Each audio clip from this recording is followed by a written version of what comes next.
Someone said it's on sub-only chat.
Good morning.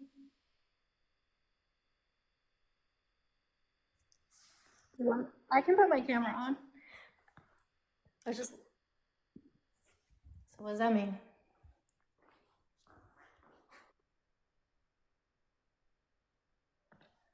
Oh.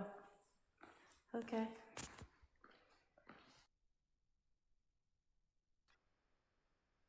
Yeah, no. Okay.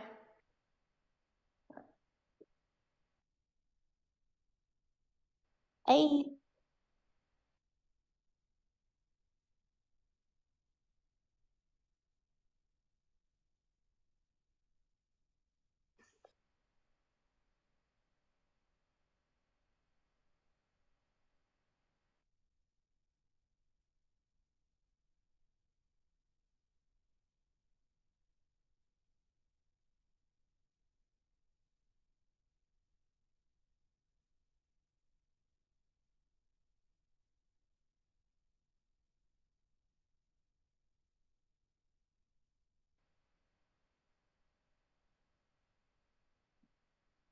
While you're doing that, I'm gonna let Law Bishop. I'm letting Law Bishop.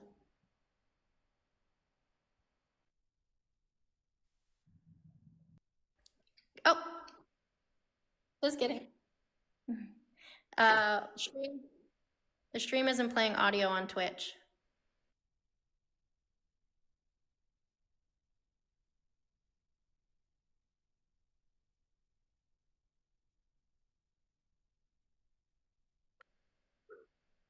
All right, while Jones is doing that, I'm gonna give y'all your reminder. We're at 28K likes and 211 shares, so y'all are doing okay so far.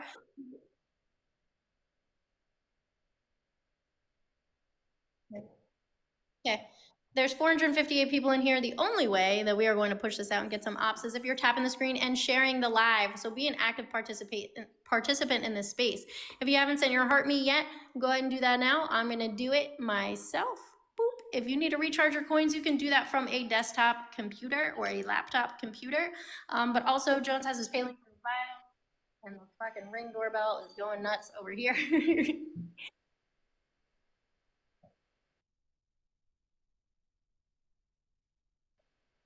Yeah.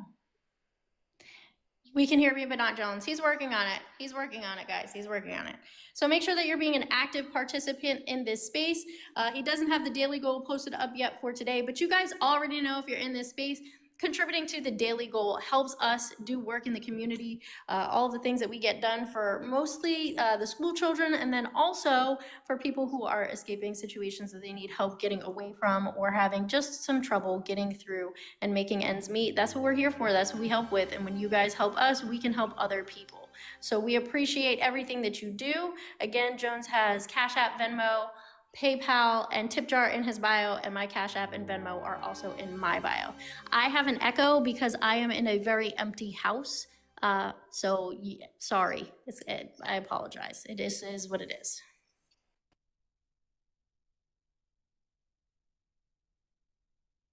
Candace, if you need help, there's a mutual aid form you can fill out. However, please know if you guys fill out mutual aid forms, proof is required. And I know that that's something that you guys aren't used to, but we do, for tax purposes, require that you submit either your past due statements, all of these things. Indio, you love me. You were in my live yesterday. Quit being a fan. It's fan behavior.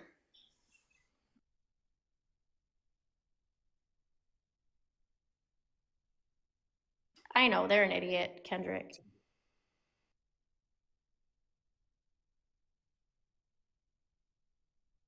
Yikes. Did you see that?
Just leave it. I'm responding right now.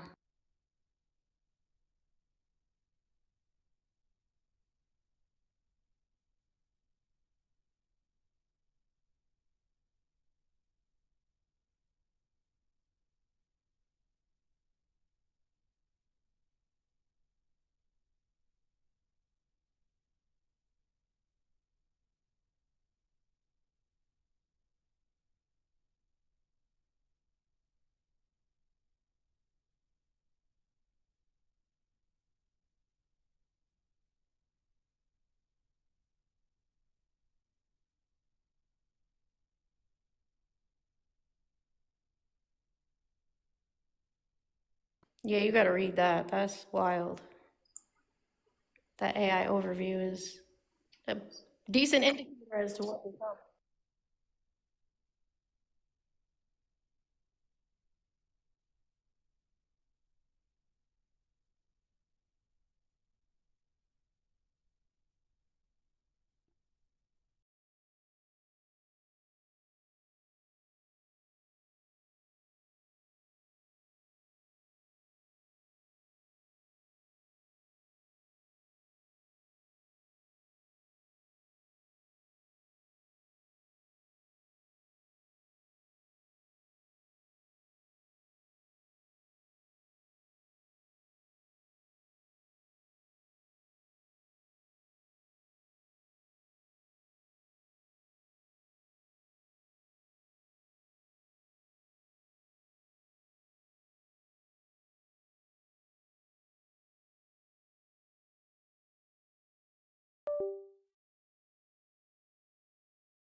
There we go. There we are. We should be good to rock and roll now. I don't know what the heck that problem was about, but you guys should be able to hear me now. All right. All right. My apologies, guys. My apologies. So thank you so much, new follower. Oh, why is it showing? I got to put this thing on Do Not Disturb. It's showing. Let me put this on Do Not Disturb right now. Do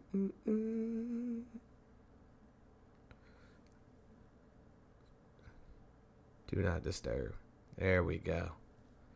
There we are. All right, guys. You shouldn't see any of that anymore. That should be done. But I see that this froze.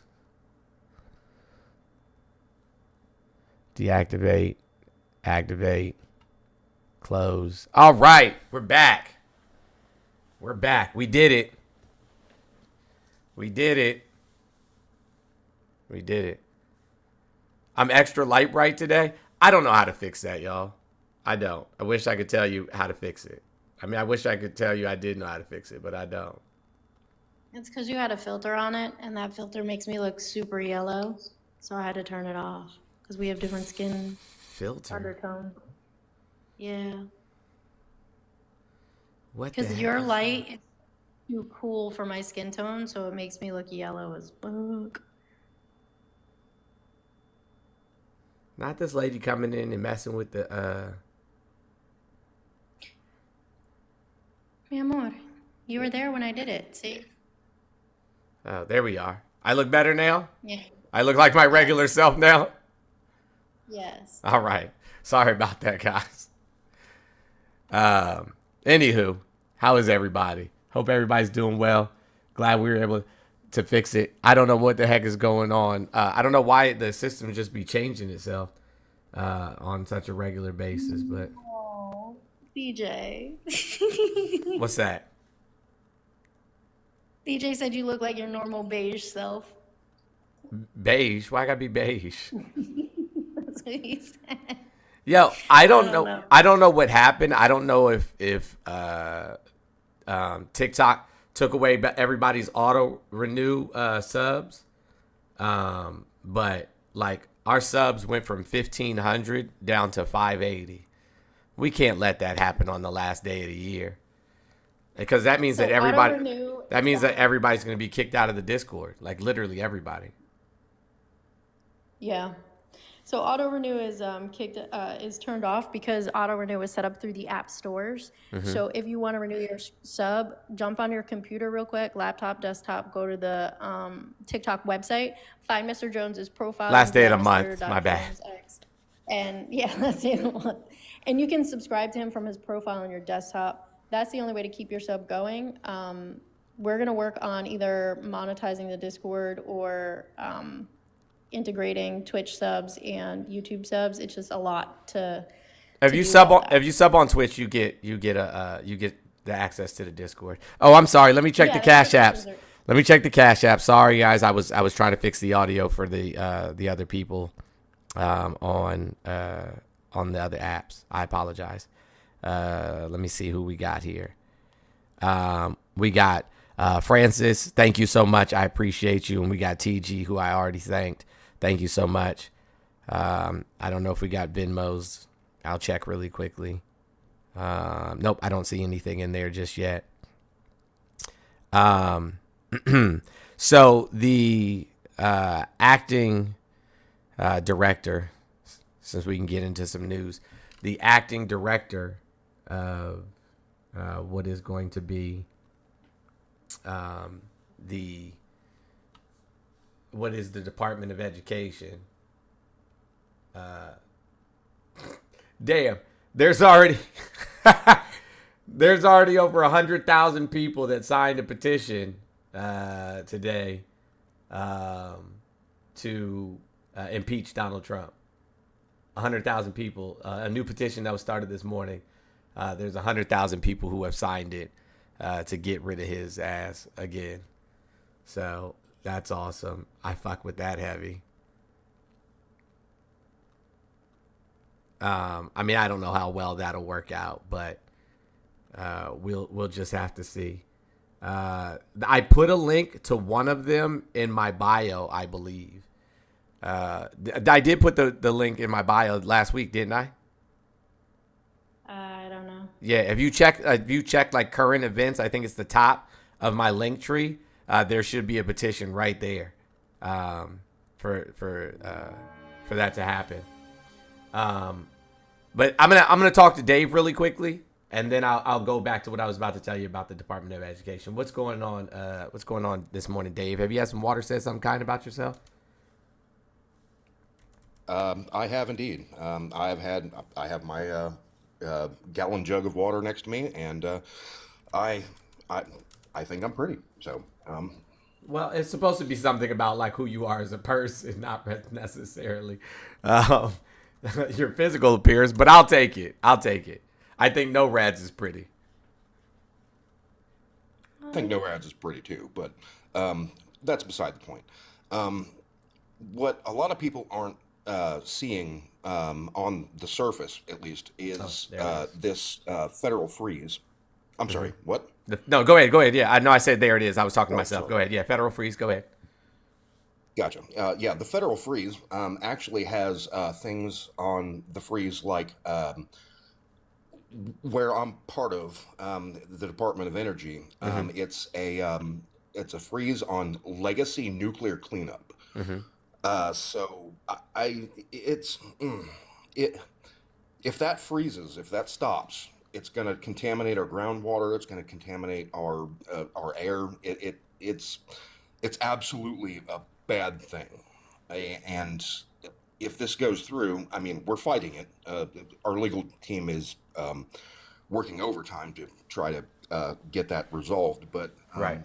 if that goes through, it's going to stop all the cleanup from things like Fernald or Los Alamos or anywhere where there's been a nuclear detonation or where there's been any kind of plutonium or neutronium, not neutronium, that's made up, a plutonium or any kind of processing of nuclear materials. So People in I the can't comments stress said. enough. People in the Freeze comments is said, bad. "Wow, wow, wow, Dave." So I guess clean drinking water or clean water for fisheries or clean water for our agriculture. Those aren't necessary. I'm guessing. And that's what this freeze says. The Again, the water tables are going to be contaminated. We're fighting very hard to keep that from happening, especially in places like Fernald in Ohio, where plutonium processing had taken place. Right. So I don't know what we're going to do if we lose funding for that. So his rich oligarch buddies, right? Obviously don't want us to have. They want to be able to operate unencumbered by any type of government regulations because those government regulations cost them money, right? I don't think that people understand that regulations are put in place and prompted for what a lot of you guys don't know, mostly by women throughout history, worker protections and things of that nature. Those regulations are what keep us the fuck safe and alive. Okay. So, I mean, regulations are not put on us for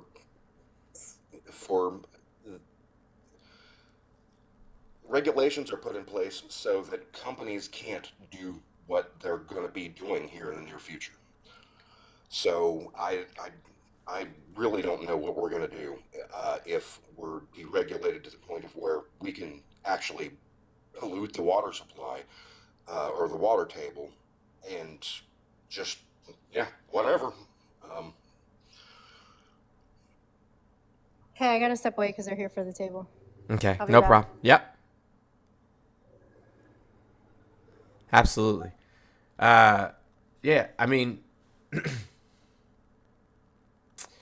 at some point, the Democratic Party, who I've mentioned many times, I do not associate myself with. I am a registered independent voter. I have been since the day that I registered for the first time. Are too busy trying to play respectability politics or just be the nice guy. Like, oh, well, we don't want to, engage in politics in the manner that the Republican Party, engages in politics. We don't want, to fight dirty.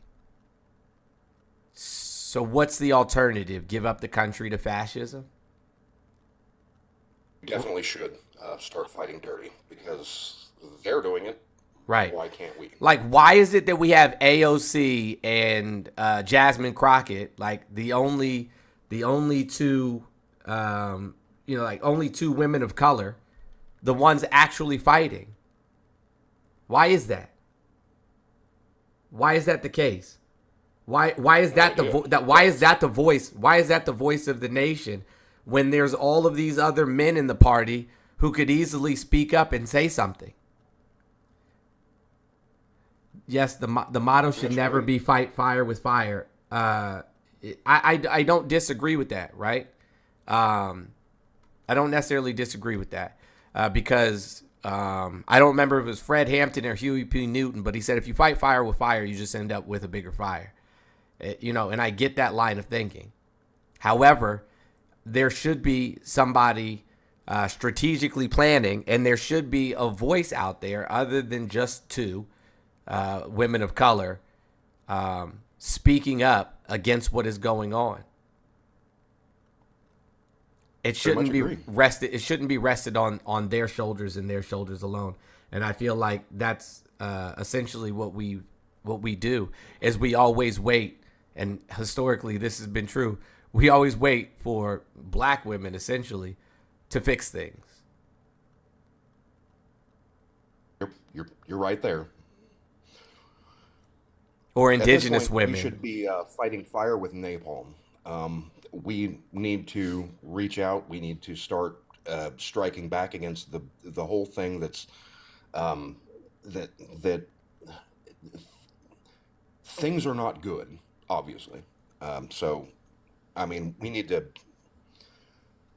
I can't stress the fact that we need to start,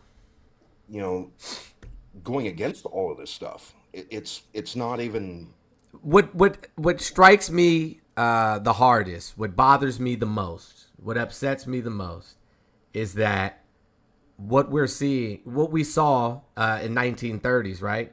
Like what we saw, a lot of people didn't understand what was going on, and a lot of people were like, well, it's not really gonna affect me. Like it's not gonna hurt me any. So why do I need to address it personally? And then they took them on those train rides several years later to show them what their inaction had caused. But now we know what the playbook looks like. Now we know how this all plays out. Now we know what the end game, the end result is. We've seen this all before. So at some point, you got to stop saying, oh, well, we just have to. And this is what I've heard over and over again. I was on Doug's Live yesterday. I was on a couple other panels the last couple of days. I think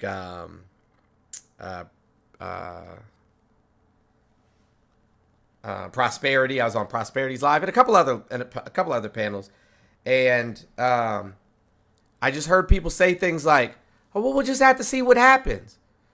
The fuck do you mean? That's like there's a fire in your basement. That's like there's a fire in the basement of your house, and we're like, well, I'm not gonna stress about it right now because I'm upstairs. So we'll just have to see what happens. We'll just have to see what happens. Well, I don't want to sit around and see what happens because historically we've seen what happens. We watched what happened in his first administration. So when you say see what happens was higher grocery prices. Grocery prices are about to go up again. The vast majority of our produce and things of that nature come from south of the border. The vast majority of our grain comes from outside of the country. we don't have the capacity to grow and harvest our own, especially when you're sending people out of the country. Somebody Cash App, Francis, you're asking me about my Cash App. My Cash App is in my link tree. Where in the U.S.? Let's go, Brandon. You can absolutely come up. I believe that you guys are snowflakes because you cried for years about the cost of eggs and the cost of milk, and how bad and poorly that, what I'm saying, that you were doing. I didn't see it. I never saw it as an issue. You still kept buying it. You cried about the cost of gasoline. But correlation doesn't mean causation. You guys, yes, a gallon of eggs, correct. You guys can't, for the life of you, every time I ask you, show me how it is that it was Biden's fault. And not one time, Shalonda, thank you so much. I appreciate the $5. Leslie, thank you for the $50. Big W, Leslie. And Francis, thank you for the $5. So a total of 60. Thank you so much. We're down to 420. I appreciate you guys. But yeah, you guys can never actually give me something that he did that was the causation. We need what is the causation of what it is that you're saying.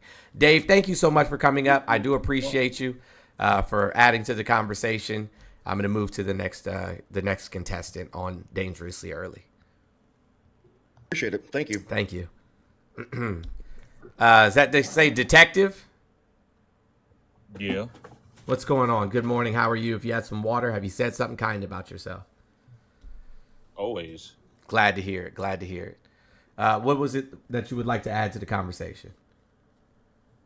I was just wondering what color nails you got on today, you nigger faggot.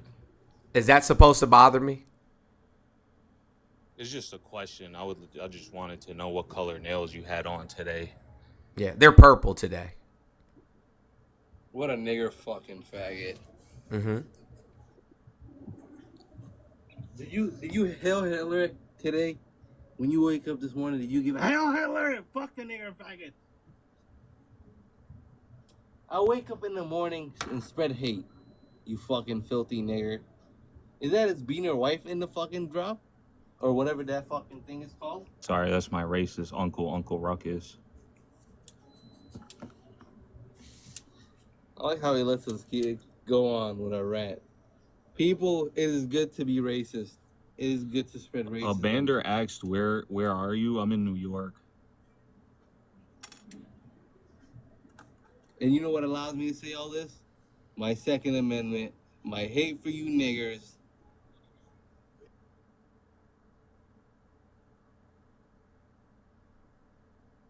Yeah, I'm just waiting for them to pull the IP so they can send me the information. That's all. No, I could actually I'll give you the it to IP you, myself. fucking retard. What are you gonna do? What are you gonna do? You're gonna pull up with your homeboys? No, we'll send the FBI, dummy. That's how this works. We just send the FBI.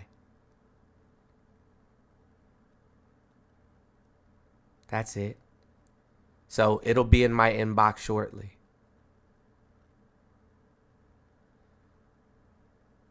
But thanks. That's fine, guys. Appreciate it. But like these are Trump supporters. These are Trump supporters. This is our country now. This is our country. This is what Trump, has allowed our country to become. Good morning, Michael. Good brother. How are you? Hey, what's going on, man? How you doing? I'm doing well. Have you had some water and said something kind about yourself? I've had some water. I've said a few things kind about myself today. I got a question for you. Absolutely. I don't know if No Raps is back.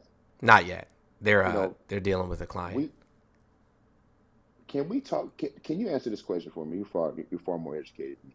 Can you tell me some things that Trump has not destroyed, has not created chaos in his history? Not just in politics, just period. Things that he has not destroyed. It's so much. A lot of people forget, but I just wanted to know.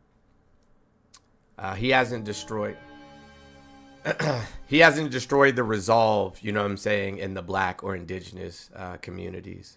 He hasn't destroyed the resolve in black women. He hasn't destroyed the resolve in indigenous women, or he hasn't destroyed the resolve in a lot of the women Latin community. And he certainly hasn't destroyed white supremacy. No, these are good answers, man.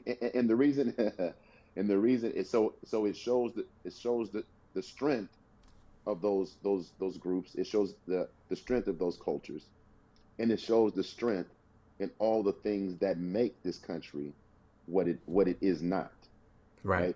You hear me talk about testing our humanity all the time, and I'm glad you played that, because some people tend to forget that is a condition that we experience in this country every single day. Right. Every single day. And so when people try to tell us to, can we move on, or why do we always bring it up? It's like, hey, listen, when you're watching a boxing match, there's a puncher and a counterpuncher. That's the way this thing works. We have to stop counterpunching. Well, we have to stop being the counterpuncher. I actually appreciate Donald Trump for exposing America for what it really is. I do. I mean that sincerely, because it gave validation to what black, indigenous, and Latin people have been saying for generation after generation after generation. He brought it to light. He showed that the things that we were saying are absolutely true. Now, his followers are still gonna, yell and scream and this, that, and the third, right? They're still gonna be like, oh, it's not a problem. You know what I'm saying? It's not a problem. Of course, it's not a problem to you because it doesn't affect you, right? But he showed the rest of the world that the things that black people and like I said, the Latin community and the indigenous community have been saying about the United States all this time. He showed the world that, like, yo, we weren't bullshitting. Like, no, this fucking for real. Like, black people have been trying to reach out to the rest of the world for the last, 100 plus years. Like, yo, it's crazy over here. Y'all keep saying America's great. Yo, it's crazy over here. And they're like, oh, it's not that bad, because they were making money from the United States. They were making money off of us. Right. But now the curtain has been pulled back. Yeah, and they don't like what's being exposed with the curtain pulled back. So they're trying to pull the curtain closed. So now the rest of the world is protesting in the streets against Donald Trump. Where were you guys when we told you that fascism in the United States has always been a problem for people of color and was on its way for everybody else? Where were you then? Where were your protests then? That's right. Where were your protests then? We got a lot of work to do. I was just curious, man. But I love those answers. I love those answers in the comment, because it really says a lot about where we are. Those are great answers, but look at how short that list is and how much damage is done to those communities. It's terrible. And these guys come up and represent exactly what we were talking about. Yes. Somebody sent a super chat. Thank you so much. Somebody sent a super chat. Jones, I recently watched a documentary on the rise and fall of Schmittler, and it's eerily similar to America's today. I've talked about this. Listen, guys, I talked about this when I first came on the app, when he wasn't even president. I said, hey, guys, listen, Schindler got taken out of office, and they charged him too.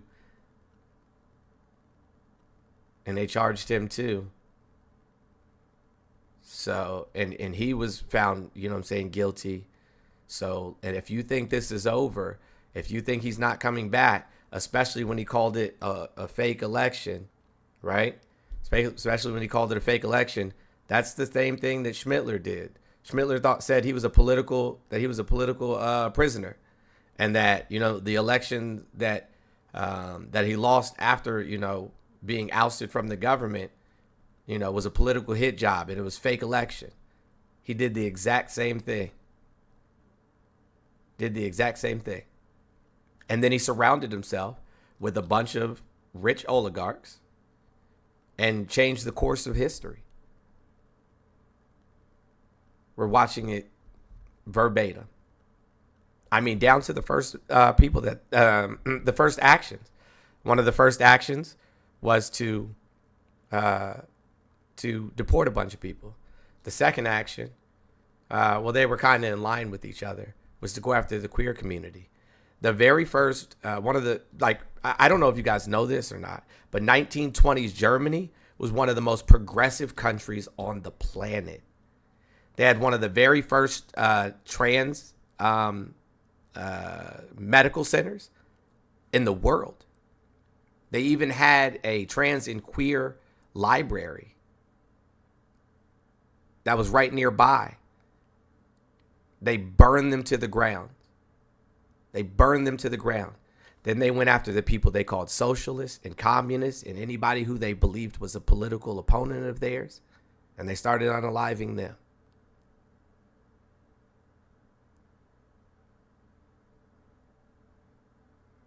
This is how that happened, in that order. And we're seeing the exact same thing. Then they went after the disabled. And then they went after the trade unionists and labor unions.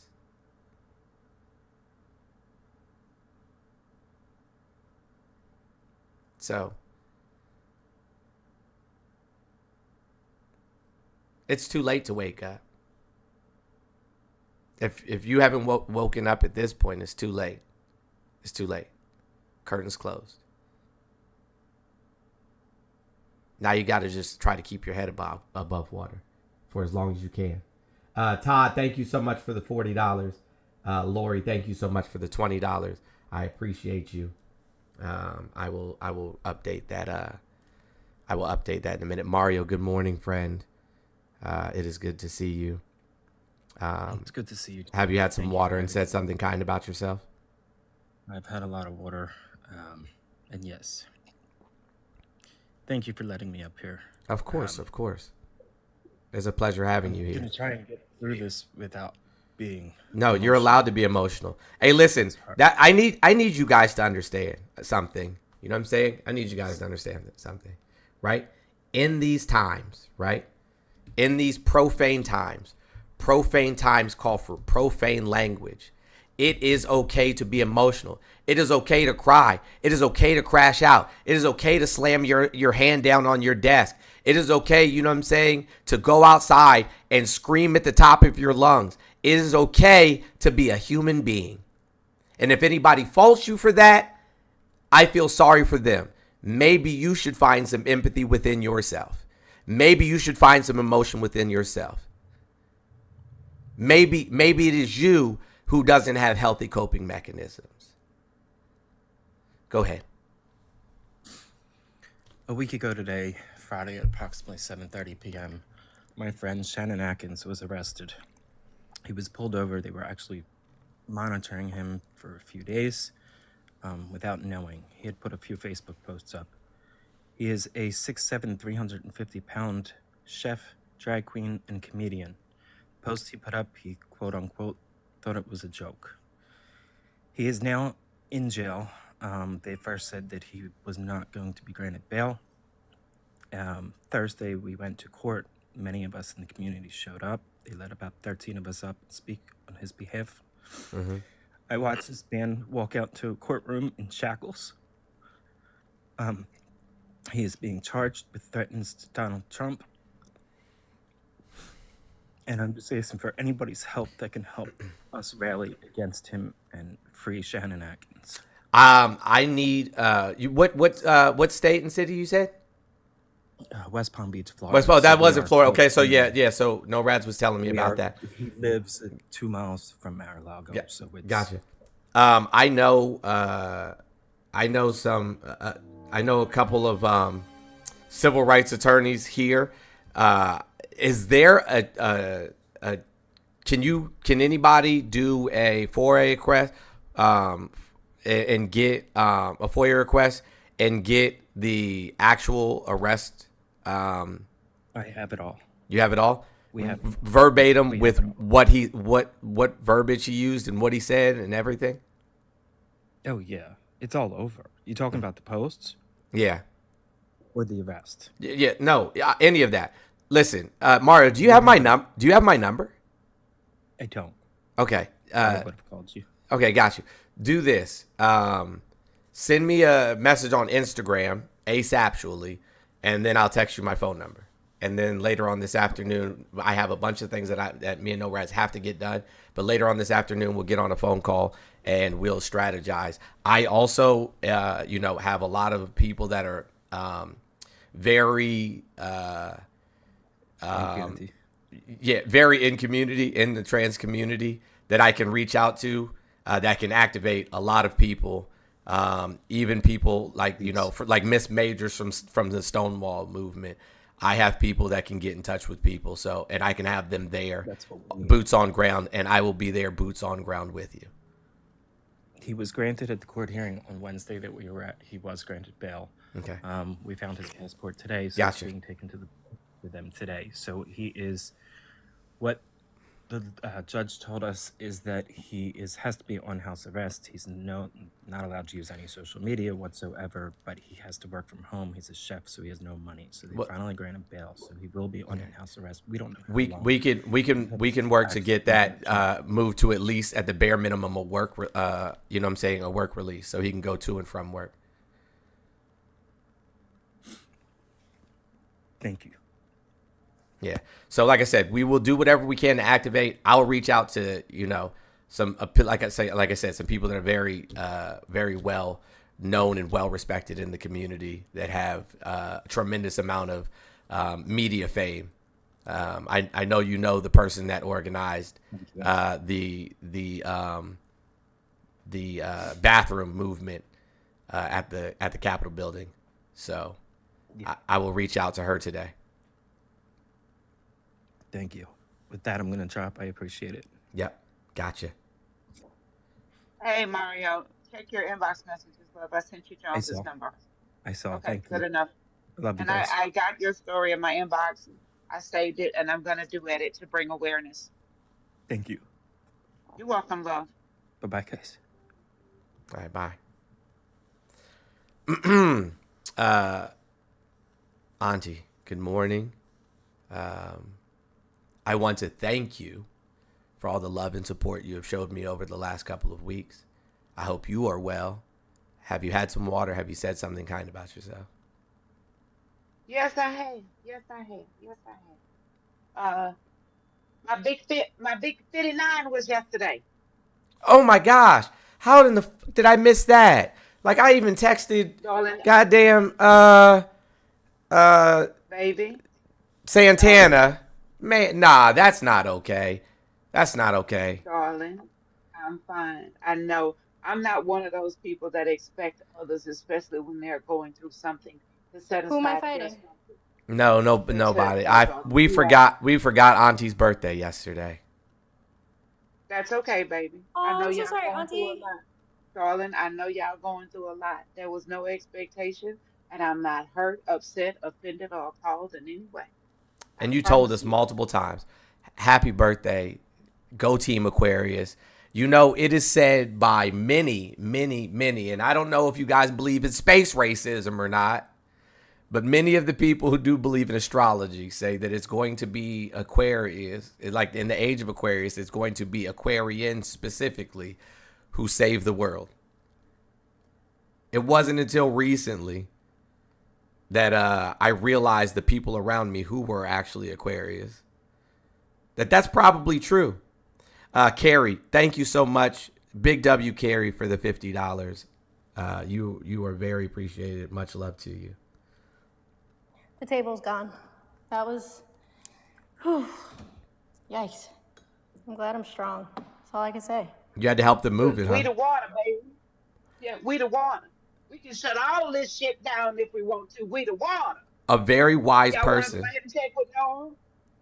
Thank you, Skippy, as always. A very wise person once told me, in order to navigate life, you have to move like water. Water is the only thing on this planet that cannot be stopped. Because even if you boil it, it turns to steam and becomes what again? Water. And if you freeze it, And it melts. What happens? It water, Right. water, water. Right. That's why I said, ask Noah what the hell going on. I bet you he got a first-hand account. No, Aquarius is the water bearer. So yes, it is an air sign, but Aquarius is the water bearer. And I will carry the water to drown y'all ass backwards, baby. He. I wouldn't expect anything else. He. Hmm. Look at all these waterers in here. Look at the waterers. Mm. Mm-hmm. How are you feeling today, my love? Me? Well, I've been talking to you, checking on him. Now I'm asking him because I ain't want to bother. I'm sorry. Me and Norad's been having me and Norad's been having an I love you more fest in text messages. I said, I just want to tell you I love you. And then she hit me with one later. I just want to tell you I love you back. And we've been going back and forward. Tip top. Thank you so much for the $25. Yeah. I was like, how's my J baby? And she said, he good. I said, great. I love y'all back. And then we've been doing this for like 2 or 3 days. Hey, listen. When I tell you, Adam, thank you so much. Heather, oh my gosh, Big W, Heather. Thank you for the $50. And thank you so much for what she teacupping to text me back because I'm ahead one. She teacupping to text me back. Ain't that and Adam, thank you for the $25. I was going to, but now that you called me out. And you guys are showing all the love today. But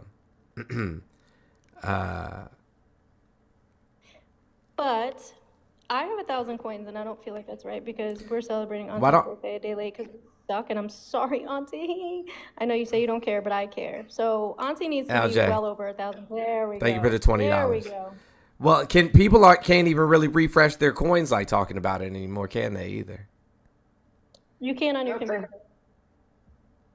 Kimberly, thank you so much for the $40. You guys are showing all the love today. All the love. Look, I can do it. I'm going to send Auntie a galaxy. Pew. Galaxy for Auntie. What I would like to see, more than anything. Well, here's the thing. There's a couple of things that I really wanted to talk to y'all about. I wanted to talk to y'all about them yesterday, but there's so many things that I have to get done. We still got so much to do for the house. The day before that was Hannah's birthday, as many of you know. Thank you so much for everybody who sent Hannah gifts. When I tell you that I've never seen that girl so excited about shit that I don't understand, I am not lying to you. I have no idea what any of that stuff is or what it means, but she was amazed. One thing that does concern me, though, just a bit, is now my 9-year-old daughter, has a sword collection. Amen. We gotta hang those on the wall. Because you never know when you got a sushi motherfucker for trying you on the wrong day. Amen. Amen. Do she need to take classes how to yield her katana? What we need to do? I think she's doing all right now for a minute, though, be honest with you. I think for the sake of her siblings, I think we should just hold back on that for just a minute. No. Okay. Hannah, that's not Hannah. Hannah's the No, she is young lady ever. Like, Hannah will just randomly be like, I love you, or you look pretty today. Like, just so kind and so sweet. Let me check for some sword yielding classes in Florida. Given and Tina, thank you so much. I appreciate you guys. You guys are amazing. Thank you so much for the Venmos. Hannah's just add some ninja stars to her wish list on Amazon. No. Her TT got her. No. So out of all of my children, like in terms of like who's the most like me, it's Hannah first, and then Quentin. Believe it or not, it's definitely Hannah first, then Quentin, and then even though they're not, you know what I'm saying, like they're not my bio child, I would say that. In terms of like how we carry ourselves on a day-to-day basis, I would say that it's Jocelyn. Well, let's be honest though. The two girls, Gabby and Jocelyn, like I made those monsters. Yeah. Those are my kids. Yeah. Like without a doubt, those daughters are my fucking Right. twins, and it's But crazy. Gab will spaz out. I don't do. I mean, excuse me. I apologize for that. Yeah, Gab will crash out. Like it. It takes a lot for me to get to that point. Like a lot for me to crash out. A lot. The only way you can get me to get to that place is if you harm my children. Gabby's though, And that's- she's still learning emotional regulation. Oh yeah, no, definitely. Yeah, somebody want to know, is the crossbow too young for a 9-year-old? We asking for friends. A friend is that? No crossbows. She actually has one. It's just not here at the house, but she actually has one. Amen. She actually Gabby's has a one. Scorpio, isn't she? I think she is. Yeah. I don't know. She's the same. What her birthday's right around Quentin's birthday, right?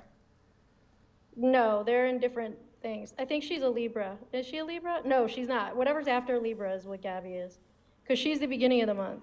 Oh, true. And he's at the end. He's a Sagittarius, the same as Izzy. So whatever's before Sagittarius, that's what she is. You can't find my Cash App.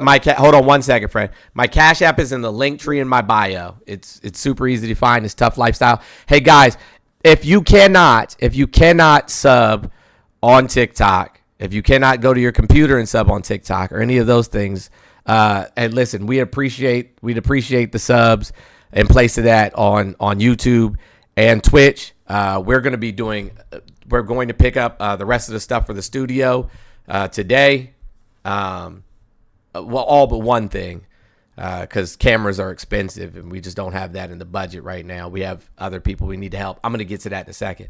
But we're going to be doing a lot of content, and I mean a lot of content on there. Conversations, things that just stay tuned. But we're going to be doing a lot of content on there. So check out. Oh, Stacy, thank you so much for the $100. You are amazing. Go ahead, baked potato. Good morning. How are you? Have you had some? Good morning. How are you? I'm doing well. Have you had some water and said something kind about yourself? I have done a lot of. I've been up since 5 a.m. So yes. I've Thank done you, quite Ty. A bit of that. Well, thank you so much. What would you like to add to the conversation? Thank you, Carla. So my day, just the last 2 days actually, I'm just so concerned about everything that's happened, and I feel like I'm going insane because everyone else around me doesn't feel like what's happening is actually happening. Right. Yeah, you feel like you're being gaslit in 4K, right? Yeah, exactly. Yeah, absolutely. Well, this is what I wanted to talk about. So this is a good segue for me to bring it up, and I'm going to say it right now. So President Donald Trump signed an executive order on Wednesday that aims to find ways to cut federal funding to schools that teach certain topics related to race, sex, gender, or politics. The order calls for incoming Secretary of Education to provide a strategy to the president to end what he calls indoctrination in K through 12 education. Indoctrination. I'm going to stop right there. I'll read the rest in just a moment, but I want to hinge on this word indoctrination. Okay? What it means to indoctrinate. Let's read. You know, I don't like dictionaries, but people always want to, play semantics. So we're going to read what indoctrination means first. The definition of indoctrination is the process of teaching a person or group to accept a set of beliefs uncritically. Like telling us, right, that everything that was ever created and everything that was ever great was created and was great because of white men. Not because of women. Not because of black men or black women. Not because of indigenous peoples. Not because of aboriginal peoples. But because of white man. Even though we know, right, that if we look at modern medicine, let's just talk about GPS. Who can drive from their house to the beauty supply store that they never been to without GPS. Can we also talk about the fact that our government is literally based off of the indigenous government? That's how they came here. They talked to the indigenous people, and now that is the basis of the government they founded, was how they were doing things. Right. But by all means necessary, good morning. Good morning, brother. Good morning, good brother. I hope you are well. I hope you have some water and said something kind about yourself this morning. Yes, brother. If I can just pivot, Brother Jones, please. Absolutely. Just for a quick second, brother. I just want to say rest in peace to the civil rights attorney that was on that flight. That and the reason that I wanted to bring that sister's memory up today is we had a fascist, we had a demagogue who discussed DEI being a possible cause or the cause of the tragedy. And the FAA specifically stated that it was due to lack of air traffic controllers. Who put that policy into place? Well, we know who.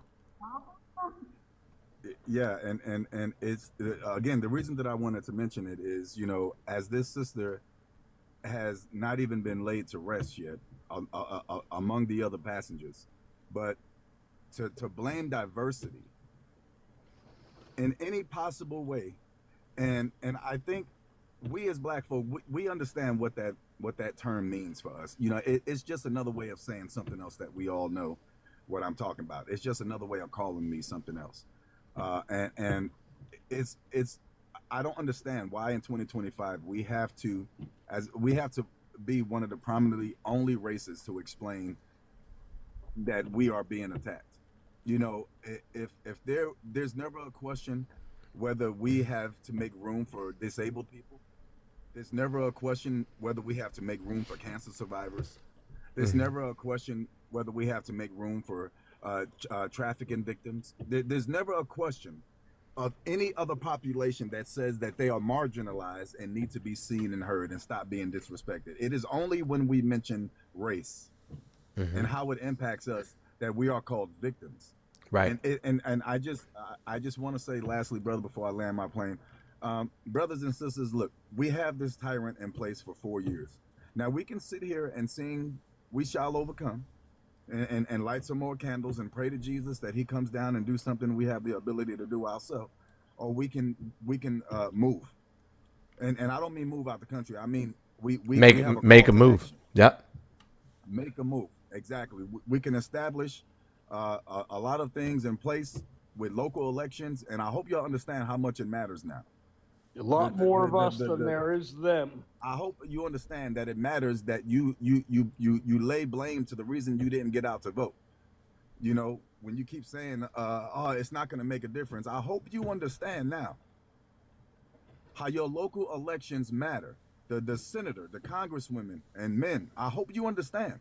Because we as well, we keep talking about a certain group of people, FAFO. I hope black people understand. We are effing around and finding out. We are finding out that local elections matter.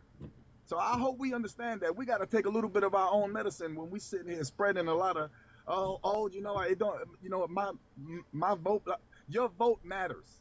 It absolutely does. Yeah, for all those protest votes, all those sit-outs, all of those. But she locked up black people when you had no way to verify that because all of the data tells us otherwise. For all of those, what about? Take her half black ass now, right? I bet you we would take her 0.25% black ass now, right? I bet you we would love her half Indian, half black ass now. We would love any part of that woman in the White House now. For all, just like you said, brother, for all of the people that had every disgusting, degrading thing to say about Sister Harris, I bet you would take any piece of her right now. Any piece. Oh my gosh. Oh my God, I'm about to cry again on this damn live. Kristen Cox. Hold on 1 second. 1 second. 1 second. I gotta say, Kristen, thank you so very much. Kristen just sent us $400 for our camera. Good for you, brother. Amen. Holy shit! Thank you so much, Kristen. Win, Kristen. Win, Kristen. Come through, sister. Thank you, Stacy, for the $100. Thank you, JL, for the 15. You guys are so amazing. Kristen, I don't know if you saw me earlier in the comments when you said you're having an issue with Discord. I put my TUFF email there, but my NORAD's email is also in my bio. So you can email me so I can send you a link and you don't have to do it through the app. And a Peony Dream asked us, on a scale from 1 to 10, how cooked are we? The correct response and the only response to that is 47. That's how cooked we are.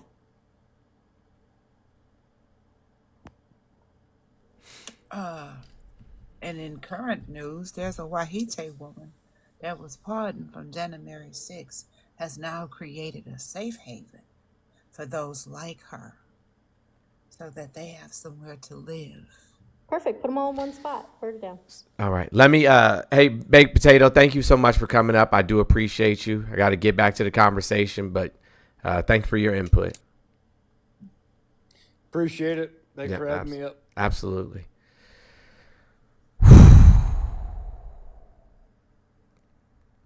Okay. Hey, Jones, I just sent you something in your text messages that's probably going to knock you off your foot, but I'm going to give you a moment. I'm going to go get me some coffee when you read it. You better get you some water first. No, I got water. I'm on my fourth tumbler. Oh, I could have told you. Yeah, I could have told you that. You know, Auntie Rose. Look, did you see where the veterans that have applied for loans, baby? Just every veteran who is applying for a VA housing loan will have their application canceled and denied at 5 Eastern by President Donald Trump.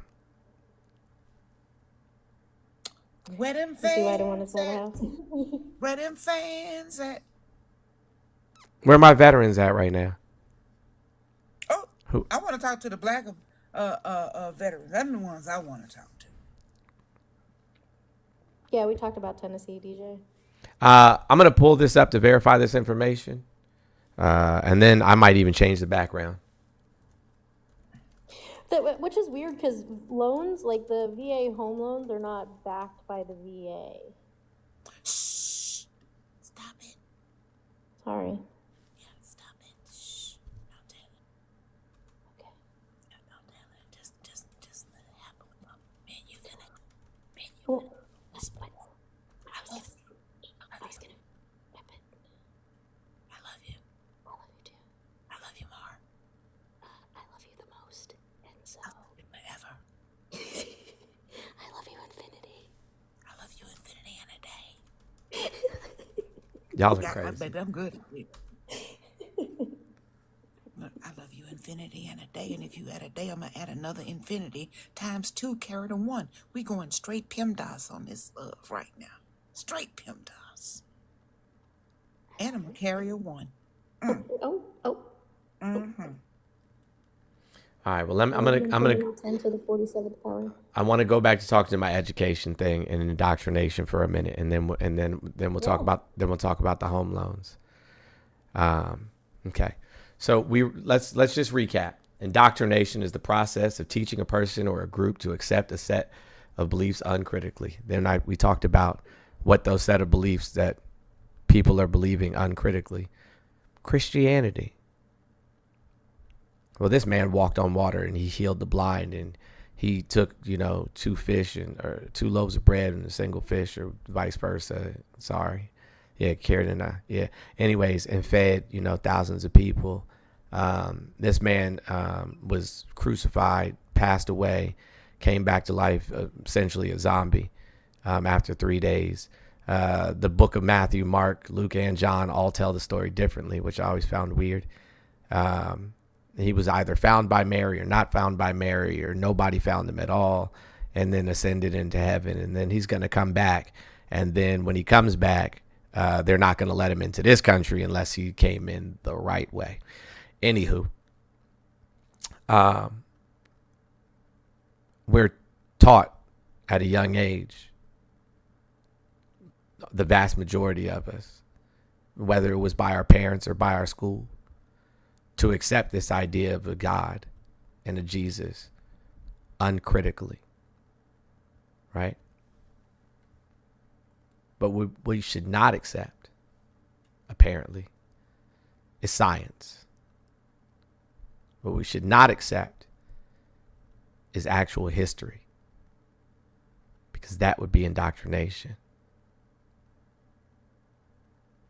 We should not accept the fact that black, brown bodies built this nation. Our blood and bodies are all through this soil. The superpower that America is was built off of the cotton and tobacco industries, sugarcane, rice fields, banana plantations. We talk about handout. We talk about handout, railroads. Yeah, absolutely. That transported goods and services and helped them with the westward expansion and the gold rush.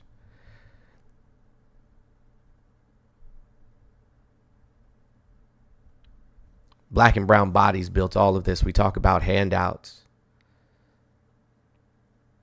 If we look at the statistical data, the vast majority of people that receive Social Security disability benefits are elderly or middle-aged white Americans who typically vote Republican.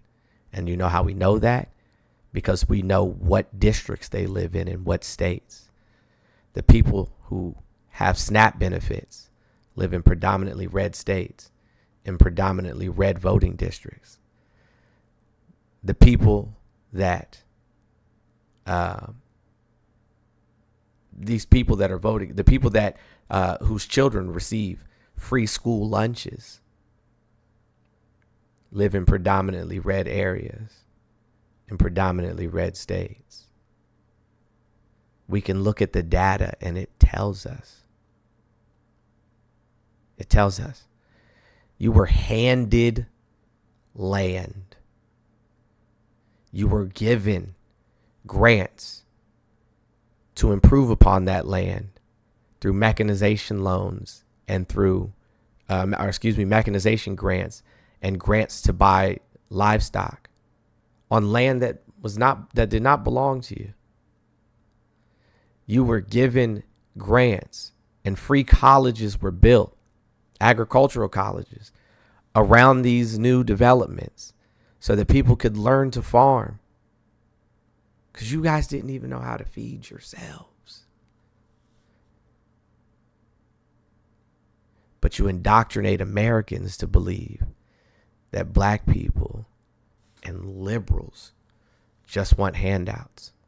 Oh, you mean like the PPP loans that you guys got and never paid back? You mean like the free health care that all of the people in Congress get? I got a video to play for y'all.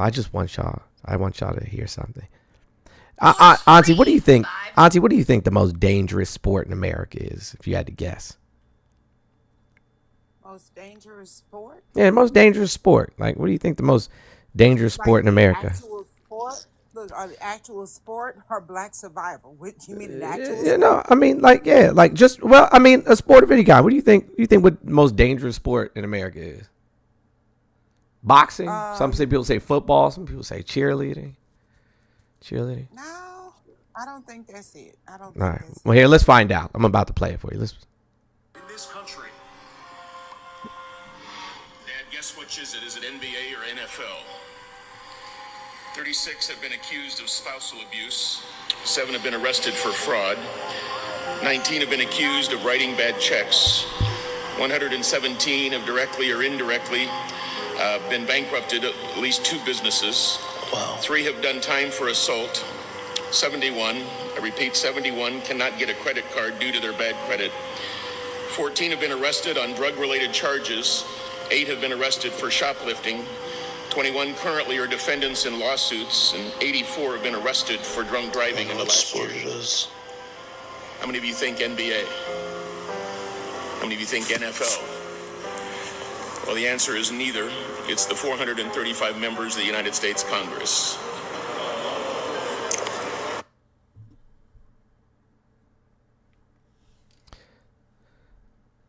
The most dangerous sport in America is playing with our fucking lives.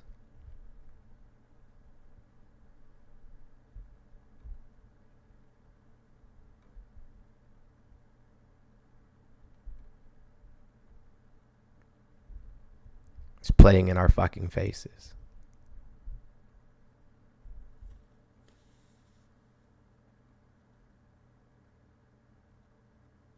I'll put it in the Discord for those of you in the Discord, but you have to be a subscriber on one of either Twitch or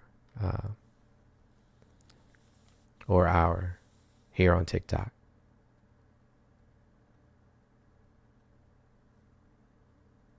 It's crazy because on my main account, even though I joined TikTok in 2020, I want to say.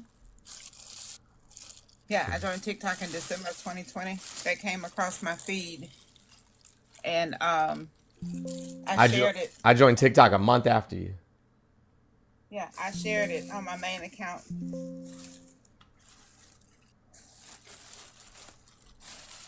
Yep, and everybody was saying football and this for the drugs and that and the third. And then when I played it, they was like, no, it ain't. I was like, okay. I ain't arguing with you motherfuckers when facts are in your face. We ain't doing it today. Not today, not now, not ever. So they're going to be setting up plans to have other teachers, have teachers report other teachers for teaching anything that they deem critical race theory or they deem gender theory or anything of that nature. This is what the brown shirts, exactly that, the brown shirts. This lady, ICE came to her house looking for someone, terrorized her family, Jones. And it was the wrong goddamn house.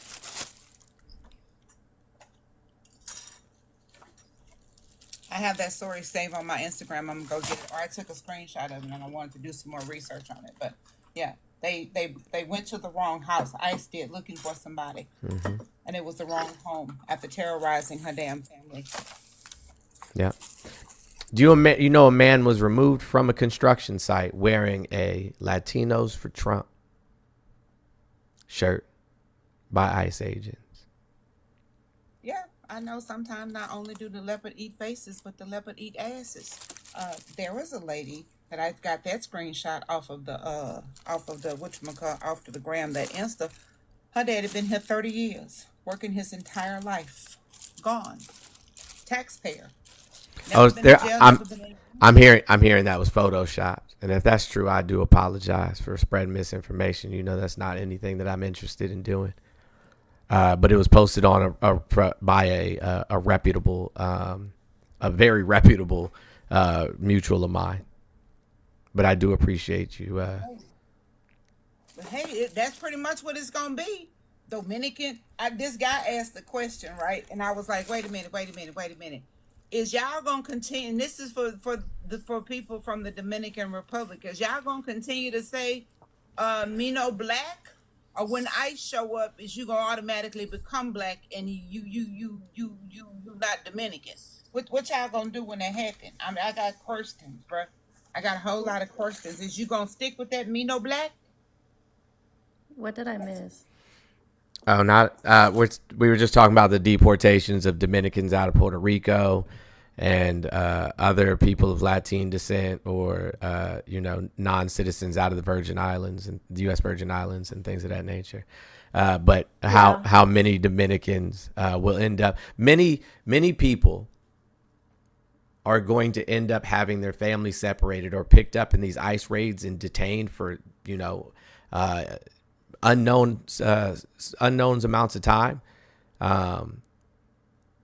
even if they are citizens, even if they have been naturalized. And if we're getting rid of the birthright citizenship, A lot of these people who were born here and lived here their entire lives and don't know any other country will leave. And this is what we did prior to the Great Depression as we levied tariffs on all incoming goods from other nations. And mind you, we were funding Schmittler at that time as well. No, Brandon, it is not a lie. I have friends who are naturalized citizens who have explained the naturalization process and that you can, in fact, be denaturalized and deported. Correct. Multiple military members who were naturalized citizens have been deported already. A friend of mine interviewed one.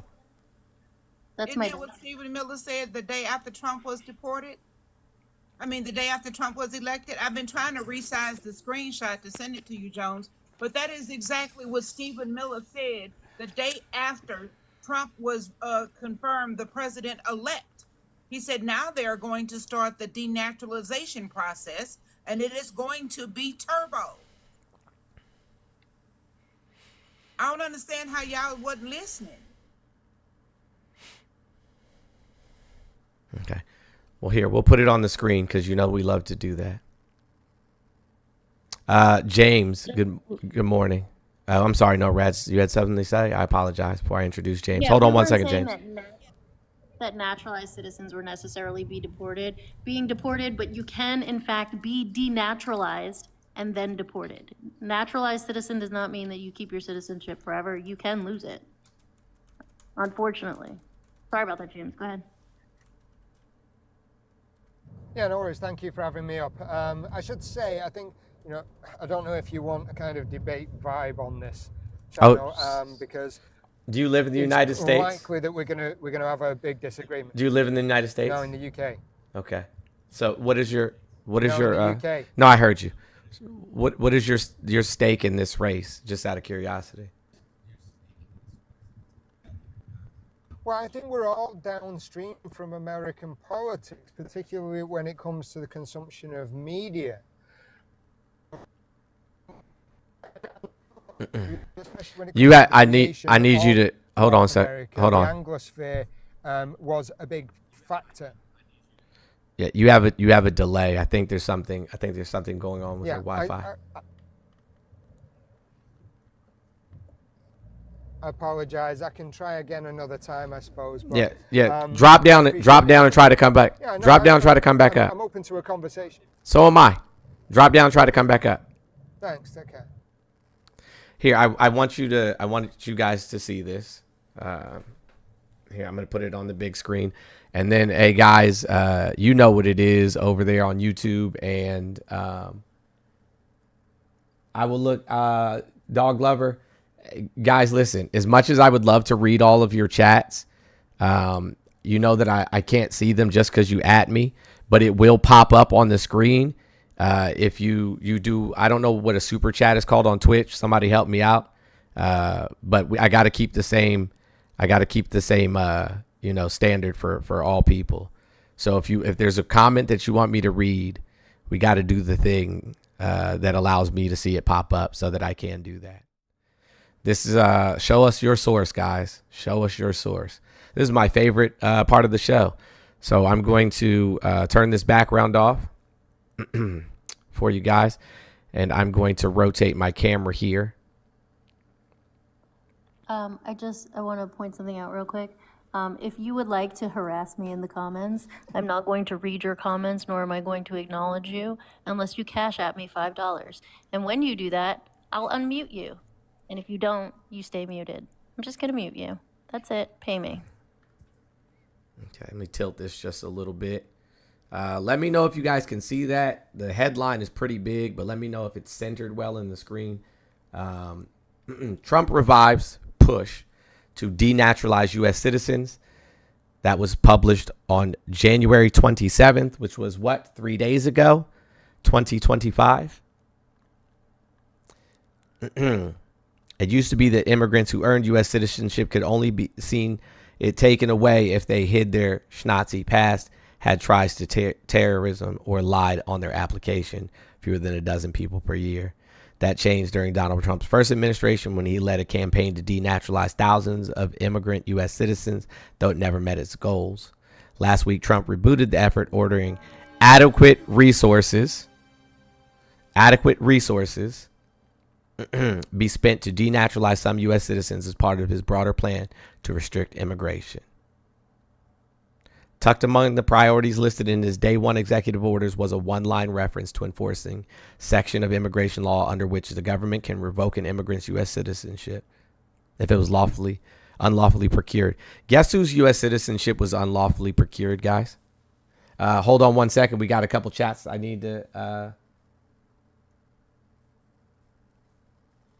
just highlight your message. Just highlight your message. Just highlight your message, not your not your chat. But thank you so much, Leonard. I appreciate you. I know who it was. Any guesses? Does anybody still need to see this? If so, like, raise your hand in the comments if you want me to keep reading. If not, I mean, I can go to other sources if you'd like. Trump advisors turbocharged denaturalization project sparks fear among immigrant communities after election win. So that was Stephen. That was the one where that was Stephen Miller who specifically said that. As you can see, a tweet from Stephen Miller. Yes, we started a new denaturalization project under Trump. In 2025, we expect it to be turbocharged. I told y'all. The moment I saw it, I told y'all. But Okay. oh no, that meat ain't greasy. It's good for the skin. I All right. look at your ass. I'm glad we were able to have that discussion. I think that it's important, you know, for us to read. As you know, I'm an avid reader. So I think it's important for us to know what is actually going on and what is actually being said. Lance, good morning. How are you, friend? I hope you've had some water and said some amazing things about yourself. Got my water bottle right here. Good morning, everybody. Good morning, NORADs. Good morning, Auntie. Good morning. I believe that's I forgot. I can't see the name. Yeah. Hey, good morning. Yeah. Do you have an answer to our question, Lance? Do you have an answer to our question in terms of who unlawfully obtained their citizenship here in the United States? Yeah, a Dutch South African Elon Musk and the now First Lady, she also obtained it as well, Melania Trump. Which, you know, like you said, you like to read. I like to read too. Did you know, fun fact, when she gave birth to her son, she was still not a citizen. She only became a citizen several months afterwards. Anger baby. Fun fact there. But, yep, pretty much. Birthright citizenship. But in addition, Dog Lover will do that right now. Go ahead. In addition, he also expedited the citizenship for her parents. Mm-hmm. Yeah. Okay. I remember them flying into the White House. I remember that day. I was like, oh, that's suspicious. That's weird. But yeah, I originally came up to talk about that photo. I see a lot of people fooling around. So a lot of people think it's AI. It's not AI. It was a Photoshop. So the arrest did happen. It was in 2018. It was on a some sort of plant. It was a HSI arrest. So technically, you know, which is just aligned with ICE and everything. But yeah, the Photoshop was really well done. So a lot of folks kind of ran with it and everything like that. But if you look it up, it's pretty quick to find. So it's very, very convincing for the most part. And also, since we were talking about the denaturalization thing, I am a naturalized citizen myself. I am in New York, quote unquote, the sanctuary city or whatever. But yeah, that program, I remember when that program started. It came across my radar years ago. The idea that so back then, what the idea was, it was you would get sent a letter or asked to come in for an interview to determine whether or not you lied on your application or something like that. And if they somehow deemed it that you lied or whatever, they would then denaturalize you and deport you out of the country. Usually most of that stuff comes with a 10-year ban from the country. I don't think they find you or anything, but it pretty much just rips you out of your roots and whatnot. Like I've been here since '96. I came here as a kid, as a like preteen. I'm now in my 40s, and it doesn't really matter how many community stuff that I do. I do a lot, but or created some stuff, created a studio. I'm married, family, yada yada. You name it. But when it comes to Stephen Miller and his thing, a lot of people don't quite realize how insidious that man is. He's younger than us, and he already lost his hair when he was like 22 or some shit like that. Yeah, oof, racism does something to you. But it's, I've always also pointed out that and this is just my opinion or my theory, what I feel like it's going to happen is that I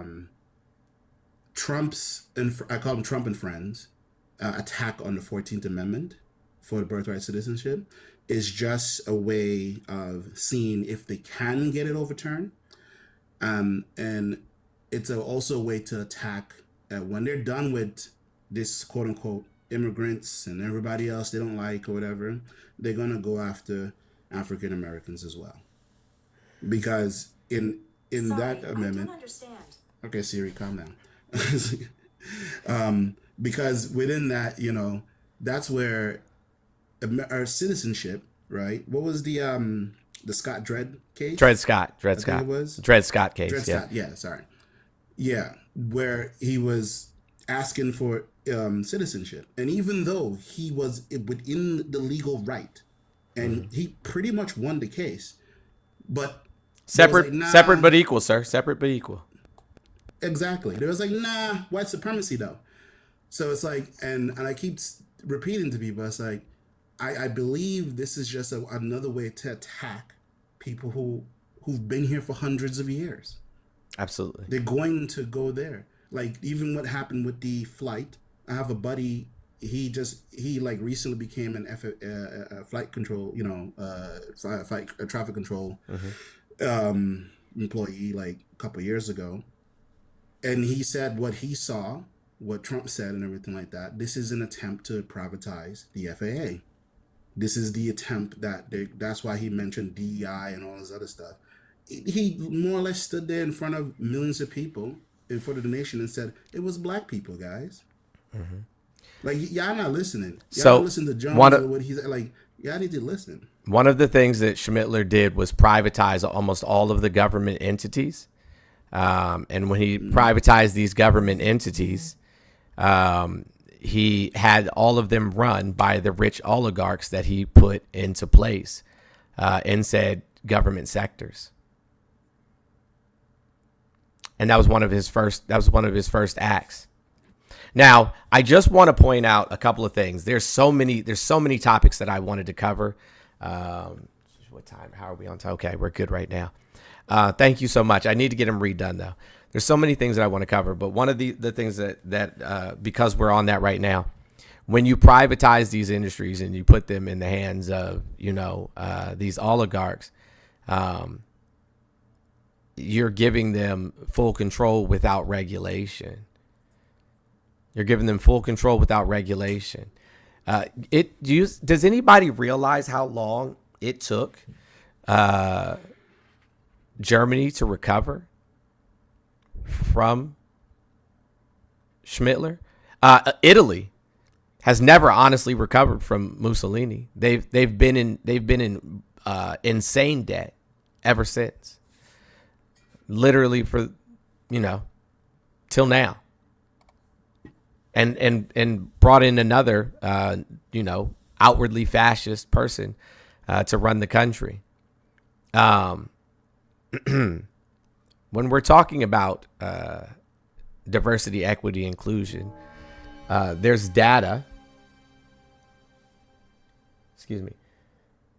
There's data that tells us that companies with a more diverse staff are run more efficiently, more effectively, and they're more profitable. What we looked at prior to DEI initiatives is nepotism, crony capitalism. We saw a bunch of people just being given roles because they knew a guy or because they were related to a guy, not because. Yeah, exactly that. Which is dangerous for the everyday American. Again, I cannot emphasize or stress how important these things are. I do have a highlighted chat from Twitch that I have to go over really quickly. This is Tennessee passed SB 6002. This bill, which passed on Wednesday. So this story, you can look it up. Tennessee Senate passes controversial immigration bill that some call unconstitutional. In a 26-7 vote, state senators approved SB 6002 Wednesday, which will create criminal penalties, Class E felonies for officials who adopt sanctuary policies. According to the bill's text, officials can also be removed upon conviction. In addition, the bill requires the Department of Public Safety to issue lawful permanent residents a temporary driver's license instead of a standard license. This temporary license will reportedly be used to help determine voter eligibility for someone who presents a Tennessee driver's license as an identification. Excuse me. State Representative Justin Jones spoke during the hearing. He said he believes the bill is unconstitutional and restricts lawmakers' ability to represent their constituents. Now, this is the only time we're going to have a Tennessee law that says it would vote in the affirmative. You will be charged with a felony, said Jones. Jones went on to compare the bill to a 1689 English Bill of Rights, which he said was the British monarchy using legal measures to intimidate and punish legislatures.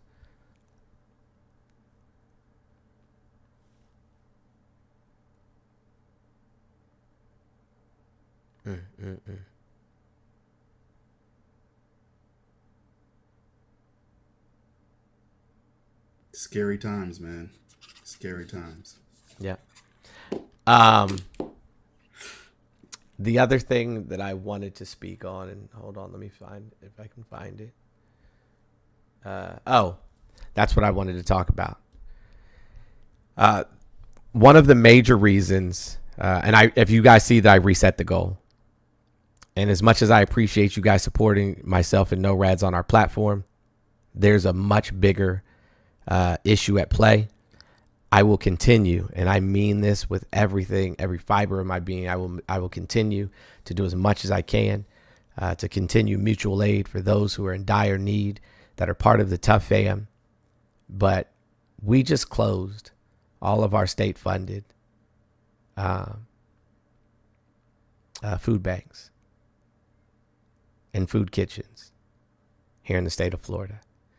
On July 1st of last year, of 2024, we made urban camping illegal, meaning that you could be arrested for not having a home, for sleeping outside. So now they have zero housing and zero access to food. Myself, go ahead, Dill. I'm sorry. It sounds like a genocide. Starting stripping everyone away from access to everything. Yeah. I'm going to go over the Mississippi law. I don't know if it's passed or proposed yet. I think it's just proposed. I don't believe it's passed, but we'll go over that in just a second. We need to focus our energy on the states that have the most dire needs first. And because we are boots on the ground here in this state, we need to do everything that we can to make sure that people are fed. As many of you guys know, our good friend Leslie member of the TUFF Fam that is on here, her, our friend Michael that was on the platform earlier. I'm not sure if he's still in here.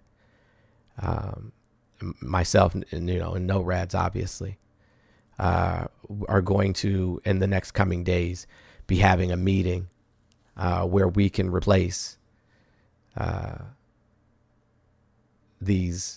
where we can do something to counteract this specific piece of legislation,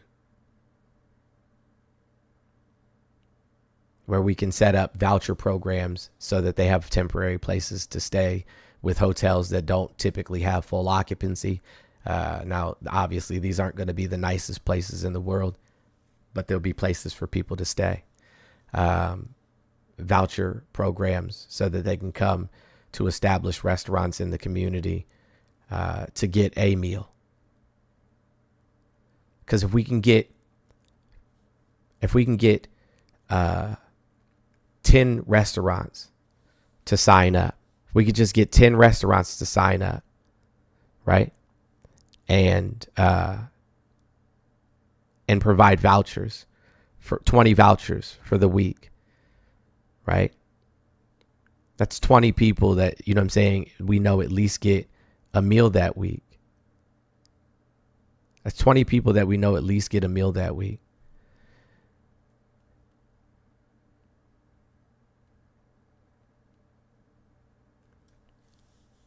This can be replicated in every other red state in the United States, but we have to be the resistance. We cannot let people starve.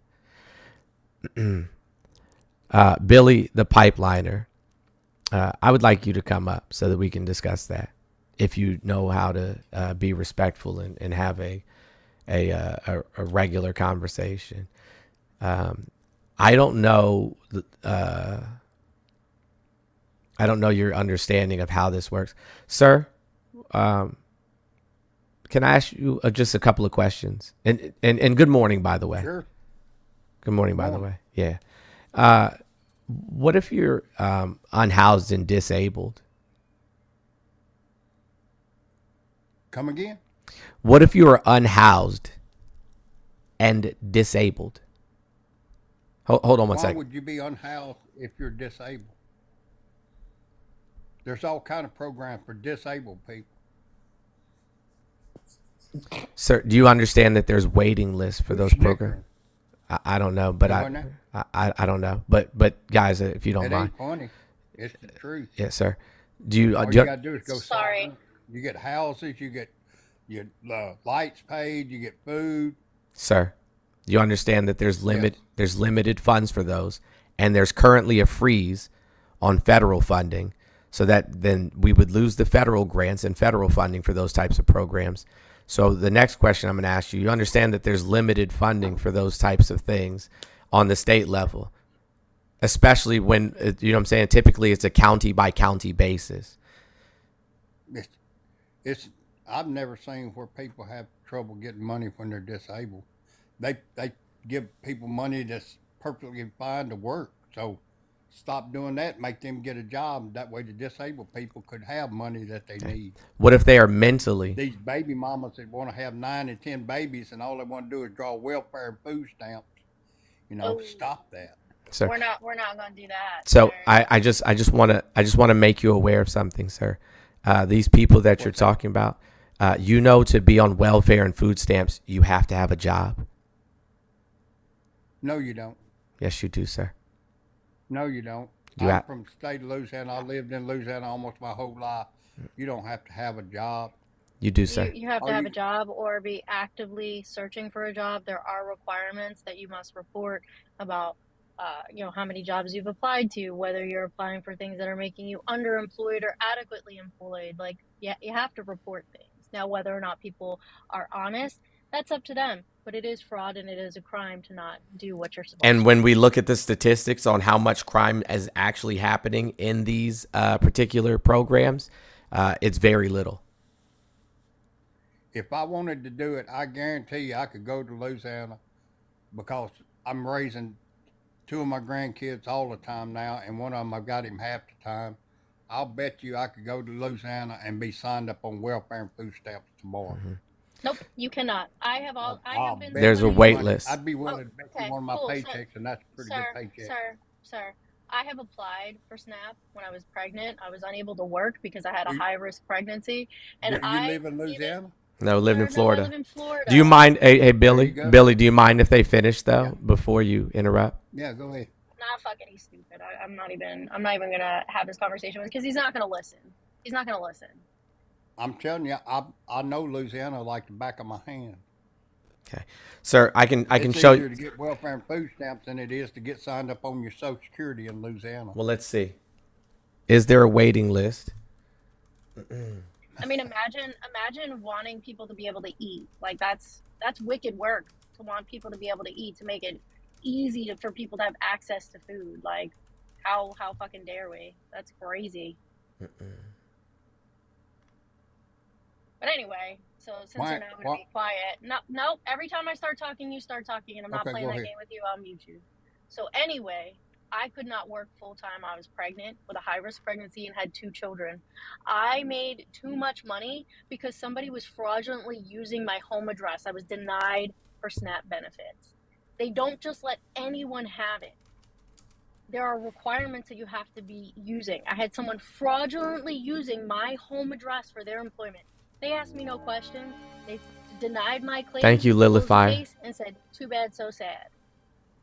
Like you can't just walk in there and walk out unless you meet the qualifications for the program, and it is not easy to get qualified.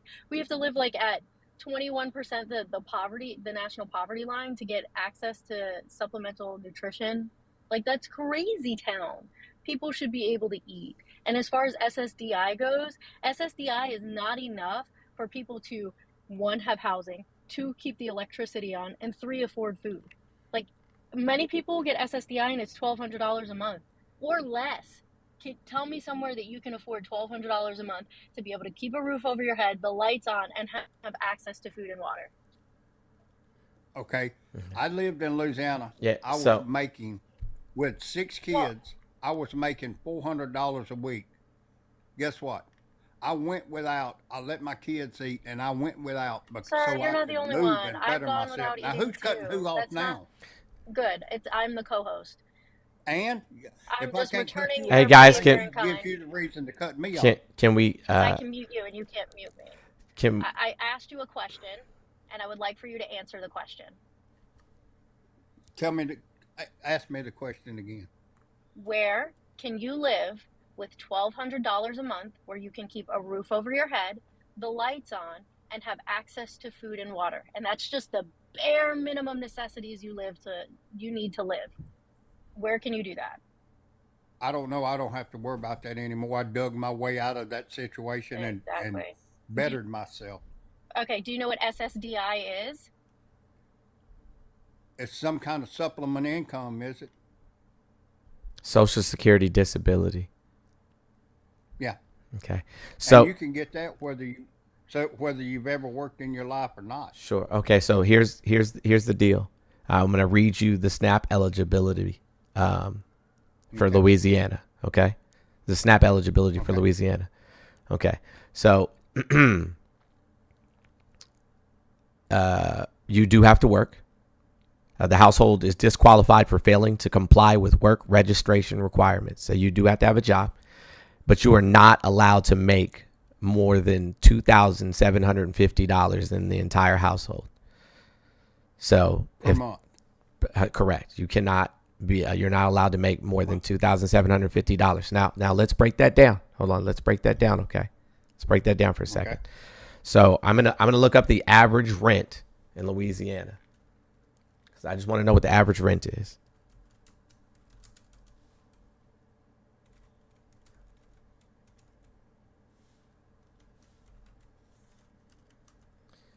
The average rent in Louisiana is between $1,036 and $1,500. So let's just say $1,200. Let's just say $1,200. So you have $2,750, right? Minus $1,200, right?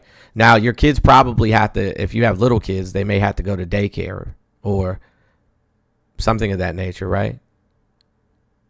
Yeah. Is this net or gross?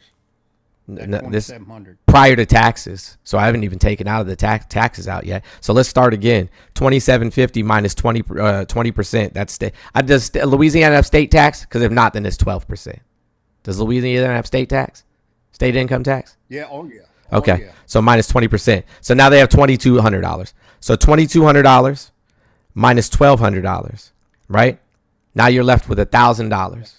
Now you got $1,000. Okay, what about your federal taxes? That's why I did 20%. That would be your state and federal total, right? So now you got $1,000. Yeah, that'd probably be close. Yeah. So now you got $1,000 left, right? Yeah. Okay. So that's more than half of your money is already gone.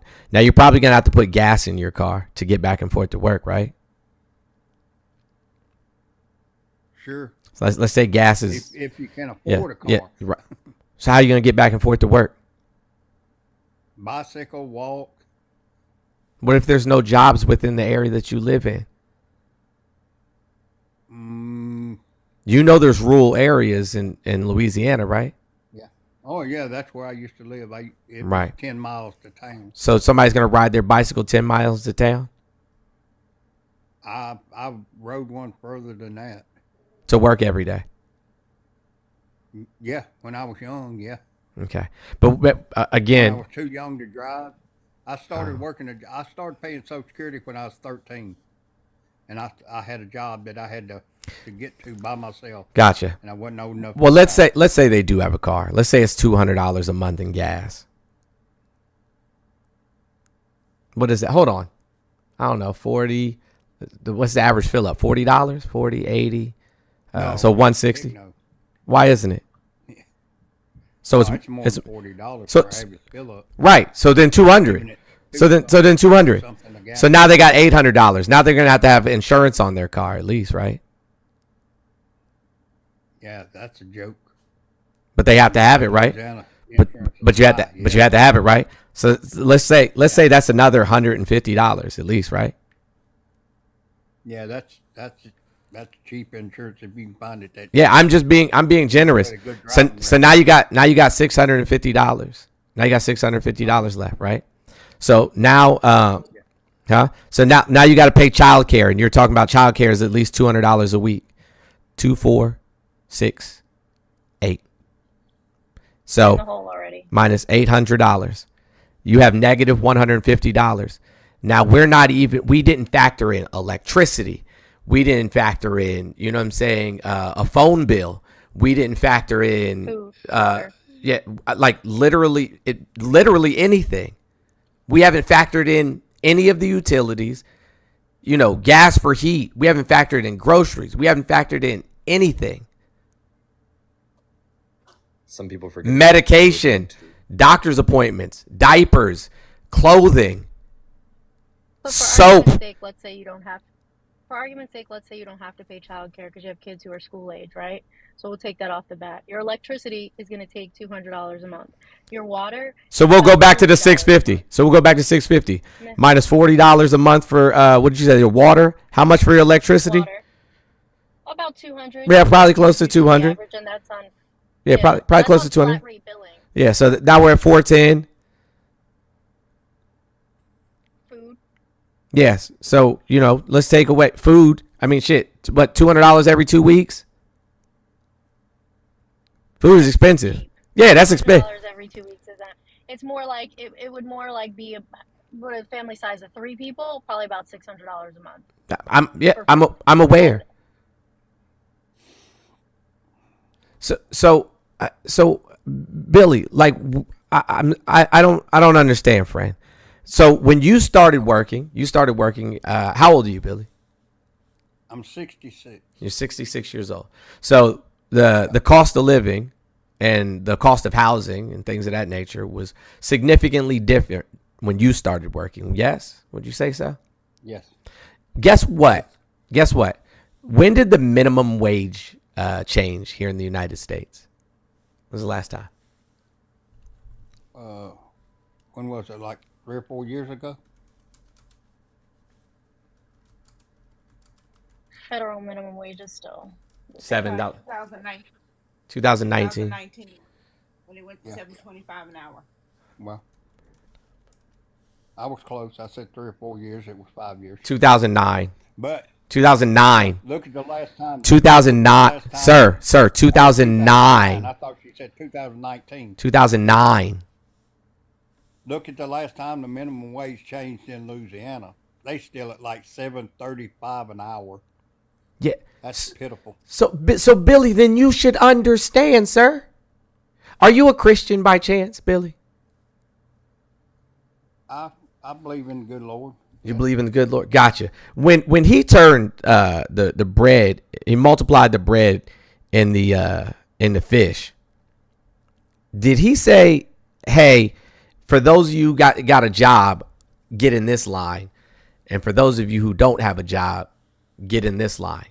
Or did he feed everybody? He fed everybody. Because he believed everybody deserved food, right? Sure they do. Yeah. Have you ever read the book of Matthew? No. Never read the book of Matthew? No. Okay.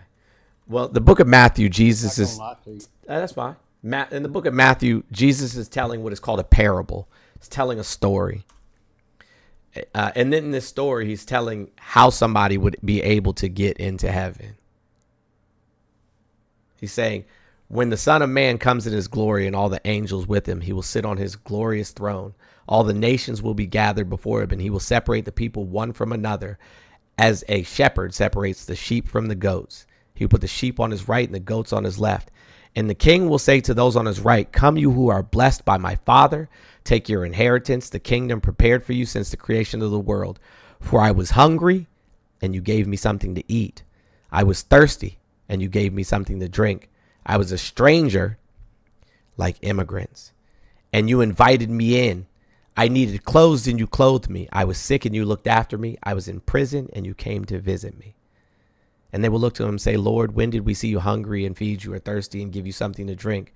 When did we see you a stranger, invite you in, or needing clothes and clothe you? When did we see you sick or in prison and go to visit you?"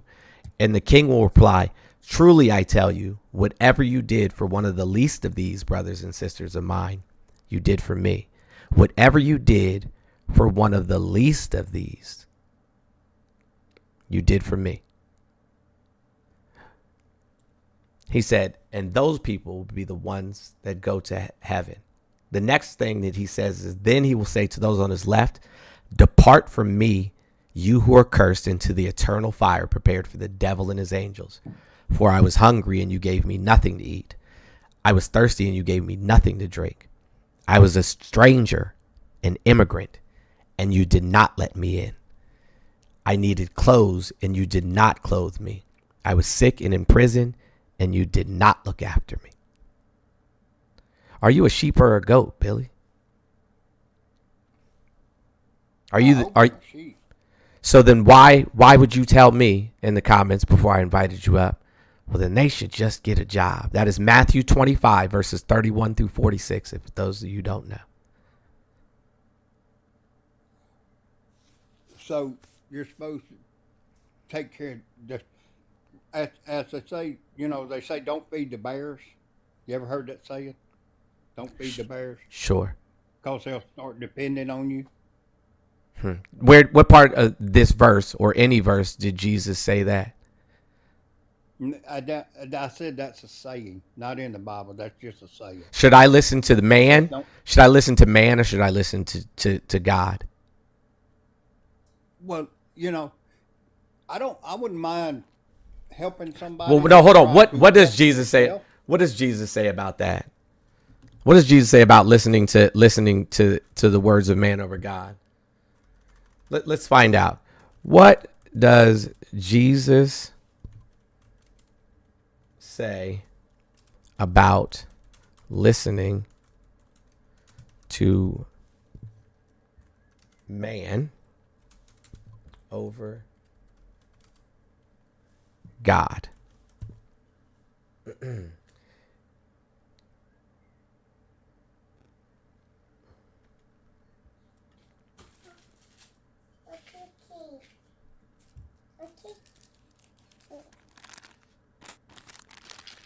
You want one? Look for that. Huh? Billy, Do you know what it means to pay it forward, Billy? Yes, I do. Do you ever do that, Billy, just for some random person you see? Hold on. Tell me that again, please. I said, do you ever pay it forward for some random person that you see? Like you're in the Yes, grocery I've done it. I've done it many a times. I work all over the United States, and you know, disabled veterans, old people. You mean the disabled veterans that Donald Trump said? Donald Trump and his Doge committee say that they will no longer receive their disabled pay and their retirement. They will receive only one or the other. Do you think that that's fair for people who's fought to serve this nation and earn their retirement? They ought to be the ones to get everything. I think the federal government ought to try to have to live on what people live on minimum wage. Did you vote for Trump? That would be fair, huh? Did you vote for Trump? Sure, I did. I sure wasn't voting for Harris. Do you see how what you're saying just now contradicted what they're doing? How does? Sir, they plan on taking disabled veterans' disability payments away from them. Okay, I'm gonna have to look that up. They just put a freeze on veteran home loans. But I'm gonna tell you what Jesus said about listening to man over God. But be the doers of the word being the Bible, and not hearers only, deceiving yourselves. Be a doer of the word. Be a doer of the word. Right? Like I said, I don't mind helping somebody that's trying to help themselves. But when you help somebody and then they just sit there and they expect you to help them again every time they need something instead of getting up and helping themselves, the Lord don't, even the Lord would. I'm so glad. I'm so glad God's love is unconditional. I'm so glad. Because if God put conditions on love, on human beings, a lot of you motherfuckers would have vacation spots in hell. Ooh, now it's coming out in her, ain't it? Well, darling, I don't believe. Hey, I don't believe. We don't God. censor language. I thought you believed in the First Amendment, Billy. I don't serve the God that you serve, because the But God I thought that I this was serve, supposed to be a the peaceful. God that I serve, Yahshua, would give the shirt off of his back to somebody who was cold. The Yahshua I serve would feed somebody. Yahshua. What is That's his real Yahshua? name, because J wasn't a letter in the original text, sir, with your Christian ass. The God I serve has compassion. The God I serve gives without expecting anything in return. That's why I don't like y'all God and your Jim Crow Jesus ass, because y'all only want Christians who worship and think and feel like y'all do, which goes Annie, do you work? against everything in the Bible. So you gonna shut the hell up and get this message, this hymn on it. The God I serve has compassion. The God I serve is forgiving. The God I serve doesn't judge. He allows us to live our lives and make mistakes, and every time we repent, he goes, okay, we're going to try it again. That's the God I serve. The God y'all serve punishes people who don't look like y'all. The God y'all serve has no compassion for your fellow man unless they're white. And you proved that when you said you wasn't voting for Kamala when she was the most qualified candidate ever to sit in office next to Barack Hussein Obama. The God you serve is filled with evil, sir, and he got too many fucking conditions for me to serve him. So respectfully, sir, I'm gonna have to drop. Fuck your God. He is fucking humanless. He has no compassion, and he has no empathy for anybody that is not him or for anybody that is not white. So again, sir, fuck your God. In Jesus' name, I'll be back. Amen. Annie, where'd she go? I want to ask her a question. You can ask your question. Okay, I want to ask the whole panel a question. Do y'all all work? Does everybody here work? Yeehaw. Does everybody on the panel work What do you think, sir? or not? What do you think, sir? Huh? What do you think, sir? I don't know. You know. Yes, sir. You can say yes or no. If Yes, you sir. have a Everybody works. Martini, Big W for the $100. Okay. Now I got a question to ask. Being y'all so compassionate, do you take every penny that you have left at the end of your paycheck that you don't need for bills and groceries and go give it to somebody else? Every dime I don't need. You don't have any money in the bank. Did I say that? Sir, we literally have Well, if you got money in the We have bank, that's money that you not need. If you that got money in the bank, you don't need that money. that money in the bank is so that when people call on us for their medication. Oh, why would they have to call on you? There's people just waiting that need money. All you have to do is go out and look. They're there. Sir, we have a nonprofit organization. Yeah, we have a nonprofit organization. We actually do that too. Like, we'll just be in the grocery store and see people who are buying groceries and just buy their food for them. Like, so we do that too. I've done that. I've stopped and asked people if Go ahead, Dale. I've got to where I don't like to give money to the people that's got the signs, because a lot of times when you give them the money, they go blow it on drugs or So drinking. what? I'll ask them, do they want me to go buy them something to eat? So what? What difference does it make? So that's not being Billy. That's not being of the giving spirit, Billy. So hold on, Billy. Let me ask you a question. Yeah. If I have no money, we have 8 children. If I have $0 in my bank account, and one of my children, you know what I'm saying, has an emergency. Well, maybe we should depend on God to help you if one of your children gets sick. You can't be serious. Yes, I'm serious. Y'all so giving, This is why you did it for Trump. I'm just saying, I dug my way out of Louisiana and left that place because it was so bad to live in. And now, like I say, I do fairly well. I've raised all of my kids, are all grown. Okay. I have a daughter that Billy, had I don't care. 3 Can I kids ask a and she question? didn't raise any of them. And now we've got Oh my 2 of God. our grandkids because my daughter is not, she shouldn't have kids. She shouldn't have been able to have kids to begin with because she didn't want them. Wait. And now their daddy Billy, has no one been put asked in for this. jail and going to prison for sexual assault. Hey, on a bro. family. Whoa. Come on, Billy. Come on, man. I literally was just muting him in that moment. This shit's pissing me off. It's always the trauma dump. Hey, y'all, I'm going to have to restart. For fuck's sake. All right, I'll be here. Hey, guys, don't squirrel. I'll be right back. I'm not a Democrat, Billy, at all. I'm not a Democrat. I'm not a liberal. I'm a human being that cares about human beings.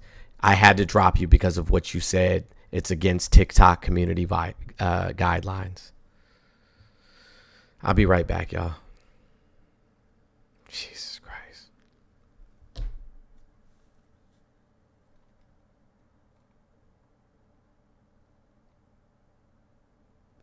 I apologize for any of you guys that were harmed by that over there in Twitch and YouTube. I do apologize. It was just a joke. The left get offended.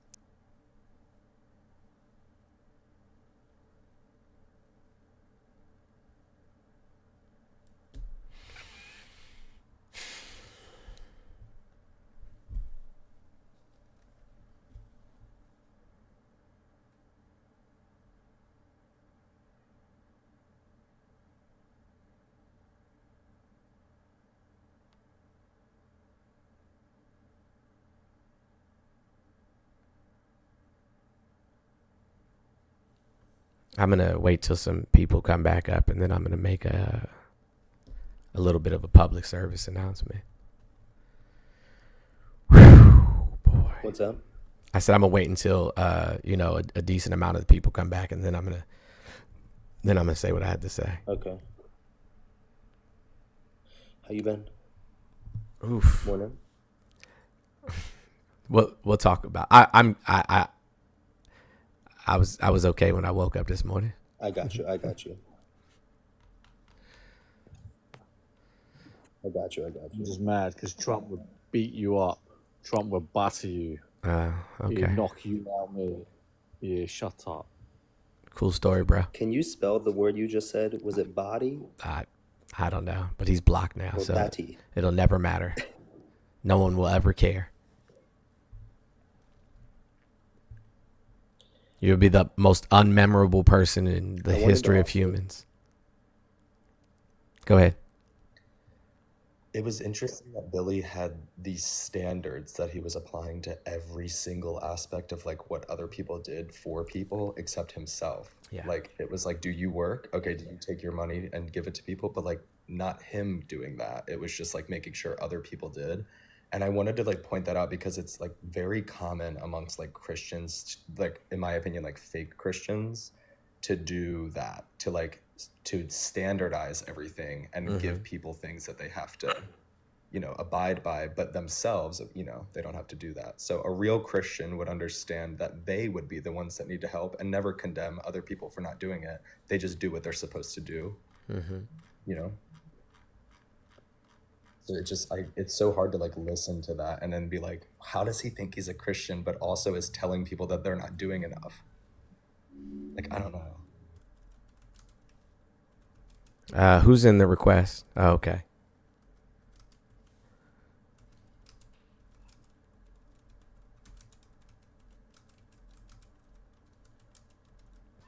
I'm pretty sure there's something in the Bible that says something about like don't be fooled by the hypocrite or something or other. Yeah. Yes. It's in the book of Peter. I'm just looking for the exact verse. But okay, I got it. 1 Peter 2:13. Be subject for the Lord's sake to every human institution, whether it be to the emperor as supreme. Be subject to the Lord's sake.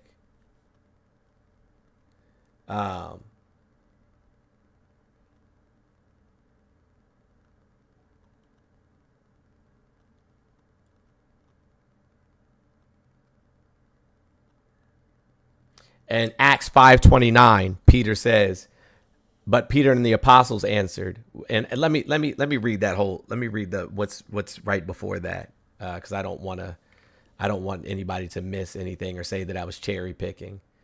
So I'll start at 27. And when they had brought them, they set them before the council, and the high priest questioned them, saying, we strictly charge you not to teach in this name. Yet here you have filled Jerusalem with your teaching, and you intend to bring this man's blood upon us. But Peter and the apostles answered, we must obey God rather than man. The God of our fathers raised Jesus, whom you unalived by stringing him on a tree. God exalted him as his right hand, as his leader and savior, to give repentance to Israel and forgiveness of sins. And we are witness to these things, and so is the Holy Spirit, whom God has given to those who obey him. Yeah, Matthew 7:21 also does have scripture about this. Let me see if I can find it.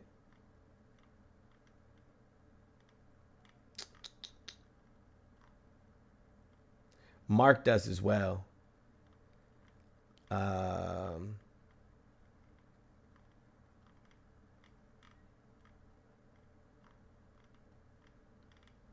This one I would normally know off the top of my head too.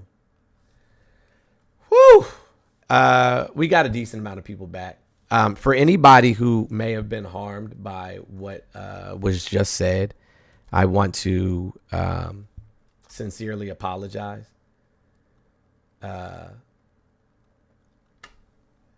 That was triggering for a lot of people, and I am sincerely sorry if you were in fact triggered by what was said.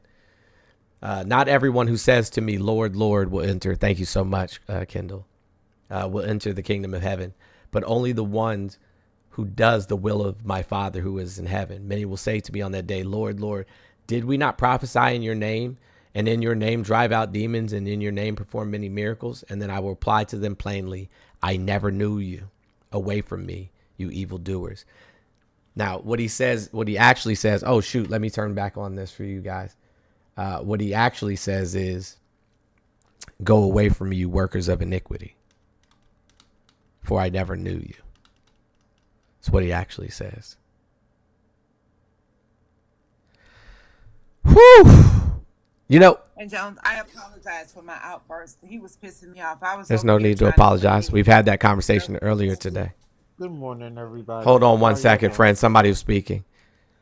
So I would ask you to wait your turn. I'm trying to get some stuff in order, and I'll text you and let you know what's happening with me right now. My anxiety is through the roof, but we can talk about that another time. So I apologize, but I apologize for the outburst. It did give me energy to do some things, so I apologize for the outburst. But I meant what the fuck I said. Yeah. No, I appreciate you. I'm going to say this again. Human beings are allowed to have feelings and express those feelings in the manner they see fit without harm to others. Human beings are allowed to express frustration. Human beings are allowed to cry and to yell, provided, said crying and yelling isn't directed at attempting to tear others down.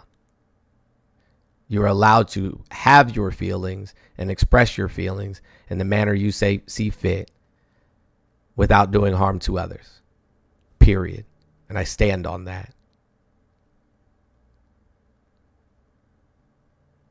I stand on that. I had a long conversation with my good friend, public offender, the other day. And they were talking about how women react to the behavior of men. And I kept saying over and over again. Matter of fact, I made a video about this. Did anybody watch my YouTube video? Would you guys like me to just play it? Should I play it? No, Raz? Should I just play the audio? Yeah, sure. I think we should play the audio. Let's see if we can find that really quickly.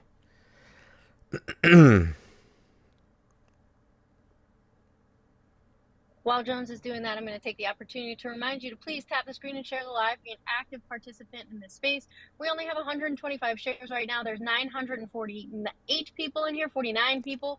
Everybody needs to hit that share at least 3 times, get these shares up immediately. If you want to contribute to today's daily goal, which helps us do the work in the communities that we were just discussing with Billy, please hit Jones's pay links, his Cash App, Venmo, PayPal, and tip jar in his bio. Everyone who is here on the panel, I don't know about that guest up there, but Auntie and myself both have pay links in our bios. If you'd like to contribute to us as well, you can do that. What else we got going on, Jones? Anything else? Any other announcements? We do have the housewarming wish list that's still up there. Yeah. And Trovo Trip. My birthday's in 2 days. And No Rads has kept asking me over and over and over and over again what I want for my birthday. And never in my life have I ever desired stuff. The only thing that I ever buy that people would consider expensive, and I like it because for many reasons. The only thing that I do for myself ever, or that I buy ever, is Jordans. Outside of that, I wear, Target sweatpants, t-shirts and hoodies from my own or other Black creators' clothing lines. I don't have a bunch of name brand clothes. I just don't. I don't wear a bunch of name brand clothes at all. Not interested. So I have J's, and then I have my own clothing line or other Black creator clothing lines. Nah, Jones, you can't do Target anymore. Why can't I do Target anymore? I thought they lowered the prices. What happened now? No, there's a boycott starting on Target today because they ended their DEI program. Oh, I didn't know that. I did not know that. Well, I guess I gotta reconsider that. But here, I'm gonna play this really quickly. It's not very long, and then we can discuss it. Yo, so welcome back to Jones Speaks. Earlier tonight, I was on a TikTok live with a good friend of mine, public offender, and we were discussing with a man his relationship dynamics, and he was talking about how he has boundaries for his relationship, and we asked him, are those boundaries for you, or are those boundaries for your significant other? And what we came to the conclusion of is that he was simply tone policing his wife.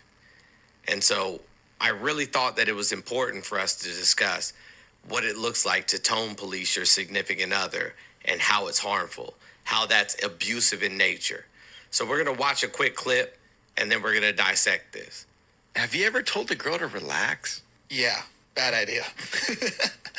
Very bad idea. Abort mission, my boy. Why is that? Telling somebody what to do in general is probably not the best bet, especially if you're trying to resolve conflict. One of the things that you do not tell a girl is to relax. Hey, why don't you just relax? Yeah. You're being a lot right now. Yeah. I need you to calm down. Don't do that.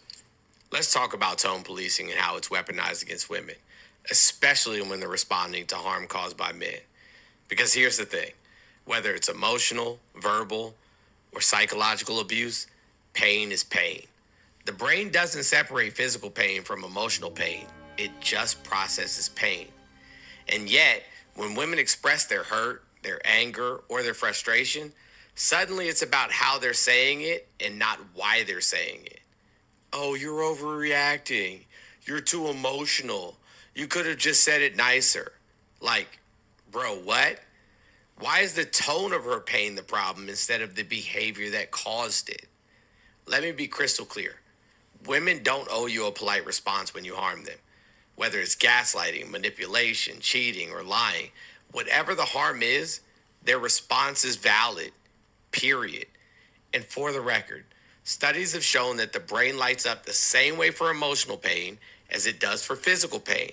So when you dismiss her feelings or tell her to calm down, you're essentially telling her to minimize the very real pain you caused. Do you see how messed up that is? Instead of tone policing, maybe try this.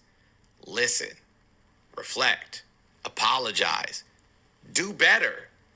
Because focusing on how she's expressing her hurt rather than why she's hurt, that's a you problem, not a her problem. Women's responses to harm, no matter how loud, how emotional, or how raw, are warranted. Let's stop tone policing and start holding men accountable, holding ourselves accountable for our actions. It's really not that hard. So I want to be clear that, in that scenario applies, what I'm saying, to what I was talking about in that scenario to women. But when you harm a human being in general, right? When you harm a human being in general, this society, right? This society, in the manner that it harms marginalized communities. When you harm a person in general, you do not get to tone police how they react to the harm that you caused them. Nor, do you get to decide what it is that is harmful to them. I want to be very clear on that. You don't get to decide what it is that harmed them or how they react to the harm that you caused them.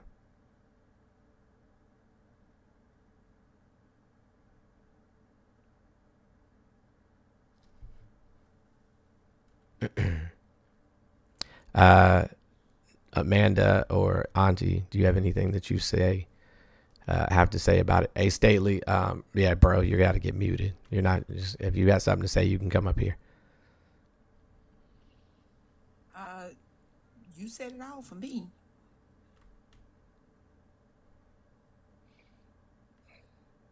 I think you're right. I think that everything that you said is accurate and true. And I think when we have this discussion, we should also recognize that pain or upset or anger or even happiness presents differently for different people. And so when we're having tough conversations with our significant other, their reaction may not seem like one that is adequate or rational to you. And that's why you but talk it is about to it. them. But it is to them. And people overshadow that often. And it's like, well, I don't understand why they were angry. Because you're not trying to understand. You may not think that anger is the appropriate emotional response, but it is. And my friend pointed out to me the other day that anger usually is not it's not a primary emotion. It's a secondary emotion. That anger comes from fear or hurt or another primary emotion. Anger is often accompanied by something else. So just be cognizant of that when you're navigating conflict, particularly in your intimate relationships. Yeah, me and NORADs quite literally have to navigate these spaces quite frequently as adults.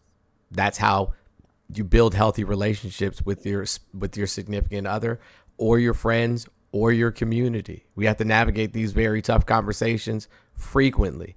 And we have to also consider in a lot of these instances what somebody's, where they are, at that time, what mental space they're in, or, what other variables may play in said scenario, like autism, being on the spectrum in general.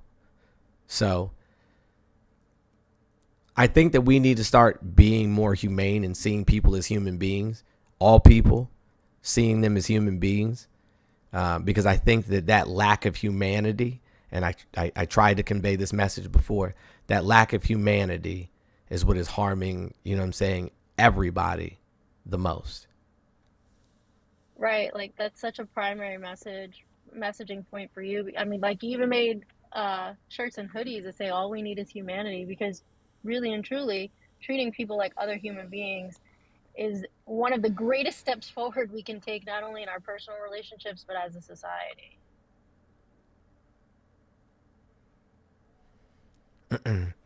I can't read your thing. Mr. Six, what's that? Hey, how are you? I'm doing well. Have you had some water and said something kind about yourself? Yes, I do that every day. Glad to hear it. I had the liberty before things spiraled out of control. I've dealt with that individual before, and he was saying the same thing to me, and it was really unmoving to hear the unsensitivity. Kind of going back to what you were just talking about. You can't build the community being unsensitive to somebody's feelings and emotions. They're telling you a problem, and you're telling them that it's not a problem. It's like, how do you do that? And that's kind of like what's going on with the government right now. The world is speaking out. These things are a problem, and y'all looking at it saying, no, y'all can pull yourself up from the bootstraps, and y'all can work as hard as us. That's not even logical. Right. No, I agree with you 100%. I agree with you 100%. One of the other things that I think that is important to make clear, right, is that in a lot of these scenarios, outside of like physical, abuse, or I would say mostly physical abuse, and Amanda or Auntie can chime in with their opinion. Outside of physical abuse, in a lot of these situations, right, the only thing that you can do as a human being is apologize and then change your behavior.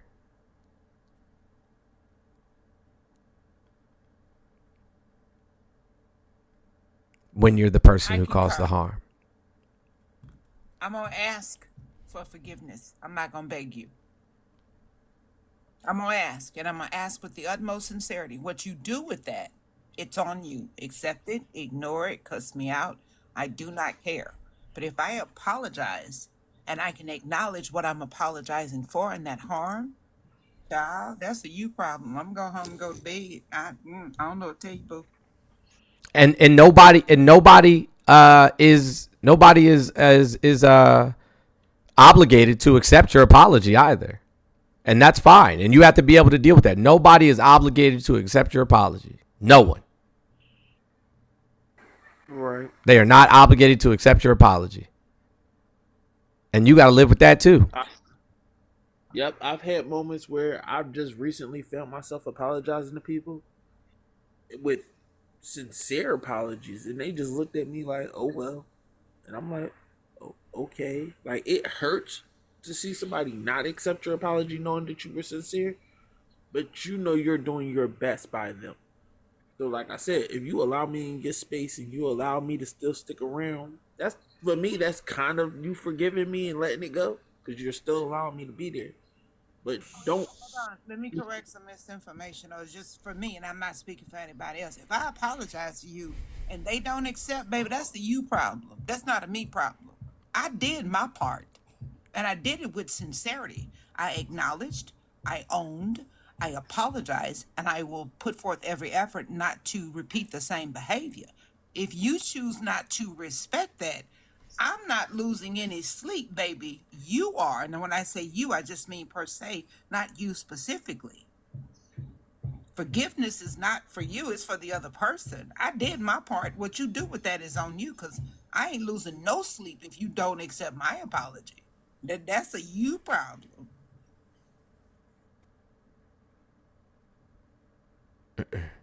Amanda, did you have something you wanted to add? Thank you, Mr. 624. I appreciate you for coming up. No problem. All right, you have a good one.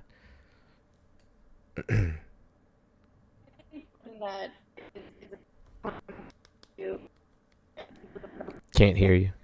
What if Can't hear you. someone doesn't forgive you? Can't hear you.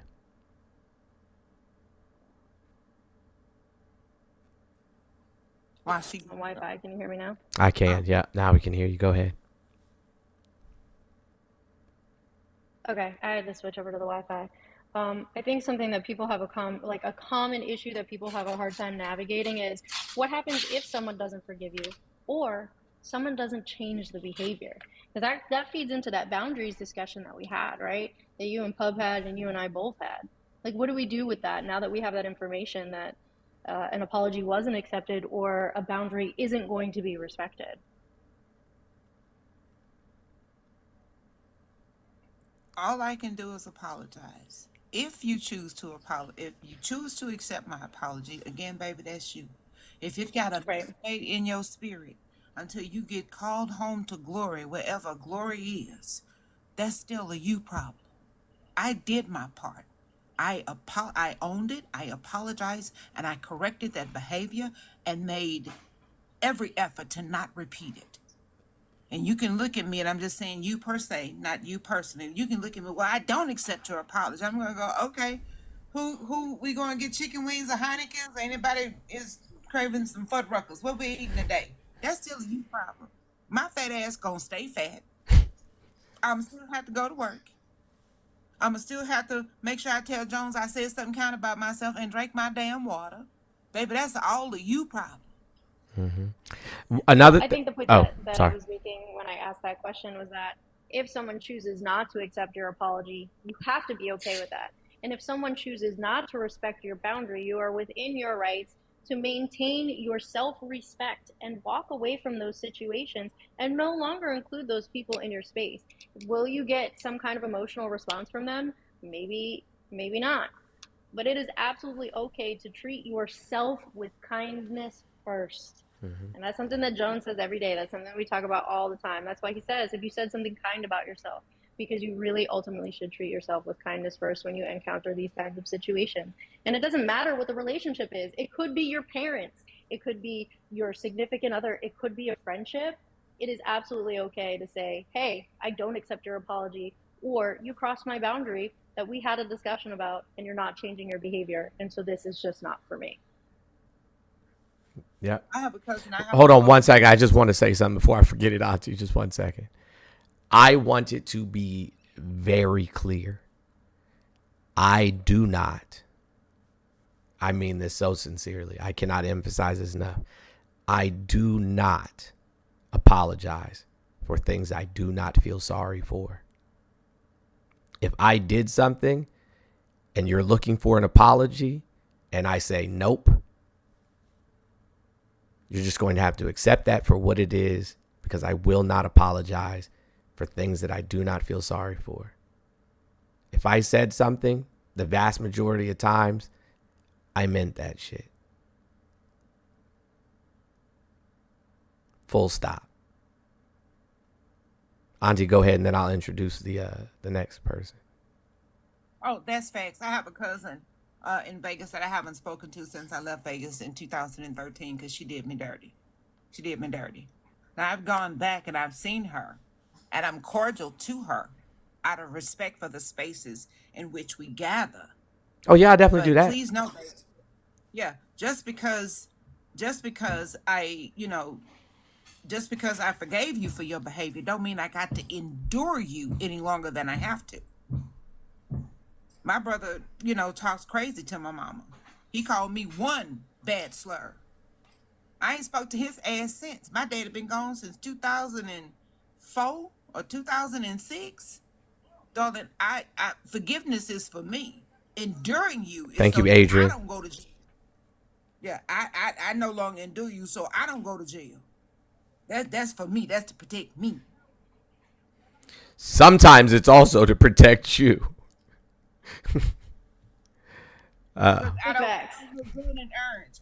Orange is not one of my good colors, Jones. And I think the women's is orange. I don't know if they blue or not, but I don't look good in orange. And they won't let me take my fabulous flip-flop in there with me so I can be cute because I bedazzled most of my flip-flops. So I don't look good in orange, and I can't take my cute flip-flops with me. I can't. And my decorated Crocs, I can't take my Crocs with me. Like if I realized that I, did something wrong, right? And I apologize for it to a person who I don't necessarily agree with as a person, I still feel wrong in my behavior, but I reserve the right to never be around you again.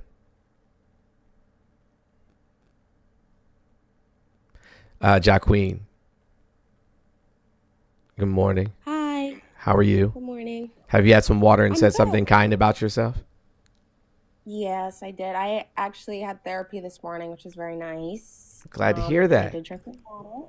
Good. Sorry, I've never been on a live before. But I just wanted to I've been thinking about this for a little while, so it's funny that you guys are having this conversation. Mm-hmm. But I wanted to apologize to No Rads because a little bit ago I kind of trauma dumped on her a little bit. Just to reach out for help because I know that you guys do a lot of that stuff. And I hadn't realized that this was something that makes her uncomfortable.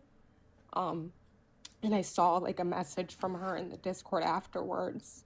And not that that's an excuse, right? Why are you messaging anyone that you don't really know on the internet in the first place? But I'm just really sorry, Amanda, that made you uncomfortable. I just wanted you to know that. I totally accept your apology, and I understand what you were going through. There was no ill intention meant. You just needed help. And I'm happy to have conversations with anybody. This goes to anybody. Happy to have conversations with people. Sometimes there's some things that have happened in my life that can be triggering when you share these stories or reach out for help. So just give me a heads up. But all is forgiven. I very much still care about you and love you, and you're always welcome in my space. So please don't feel like you're not. Oh, I feel so much better. Thank you so much. I just wanted to talk to a woman about it, I guess, and I wasn't thinking clearly, so I just really am sorry about that. But I understand. I thank you for having such a good response to it. But I'll drop down. I don't want to be up here for too long. Honestly, I'm kind of nervous, but You don't have to be nervous. We're just regular human beings, just like everybody else. We have our ups and downs. We have our good days and our bad days. Listen, we don't know what we don't know, right? We don't know what people's mental state is, what their physical state is. And this is why I think that having this, fuck what's in the background right now. I need you guys to hear me, right? Is that you don't know where a person is in their own mental health, journey, right? And so sometimes we don't take the internet as seriously as we need to. We just see these people as faces on a screen, right? We just see these people, especially people with larger, support bases, larger followerships and things of that nature. Your jollies or like your good troubles or, what have you. We see these people as faces on a screen, but you don't realize, you don't realize that these people are real people that have real issues outside of these parasocial spaces, right? And so when you say things about the creator or to the creator, or, you bring them up in conversation, or you mention things about them that people may otherwise not know about them and things of that nature, you don't know what could potentially happen to them or their family or their children because of what you said and did. And I'm not talking about you, Jacqueline. I'm just using this scenario as a segue. So I just wanted that to be clear. Like, you don't know what impact you could have on very real human beings outside of these parasocial relationships. Yeah, exactly. Yeah. And I'm just really glad that you guys kind of held this conversation and allowed me to come up and apologize to Noraz. I feel a lot better. Sorry for getting emotional. You don't have to apologize for that. I literally, anytime I talk about anything even slightly emotional, I just start crying. So I'm really not that. I get it. Not crazy upset, thinking about it all day. It's Every okay. day People are allowed to cry. Like, it's a natural, what I'm saying? Crying is a natural healing, right? Action. Yeah. But thank you guys so much. I don't know how to drop down. I got you. Don't worry about it. I got you.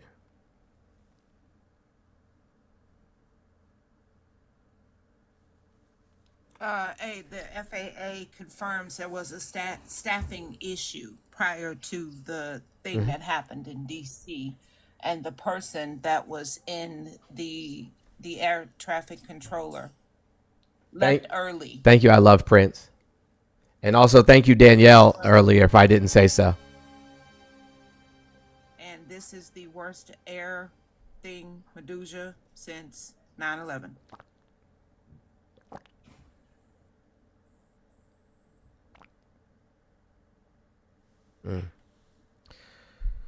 Whew.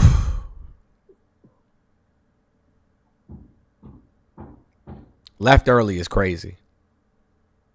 Yeah, he left early. They confirmed that. The person who was in charge of who was in the tower decided, shit, ain't nothing going on, bro. I'm some fist of skedaddle.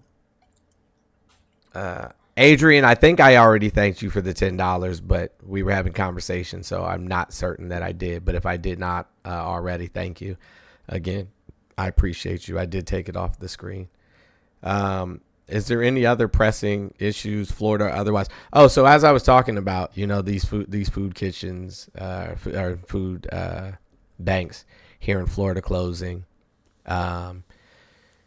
Listen, guys, we're going to try to do everything we can to attack these issues, whether it be the attacks on people in the trans community, whether it be the attacks on people in the immigrant community, legal or undocumented, to the attacks on the unhoused.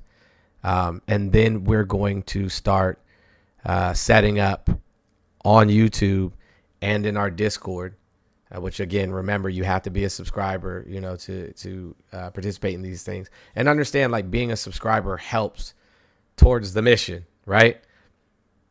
We're going to start setting up, the back channels where we have subscriber only lives and talking about how we can start replicating these.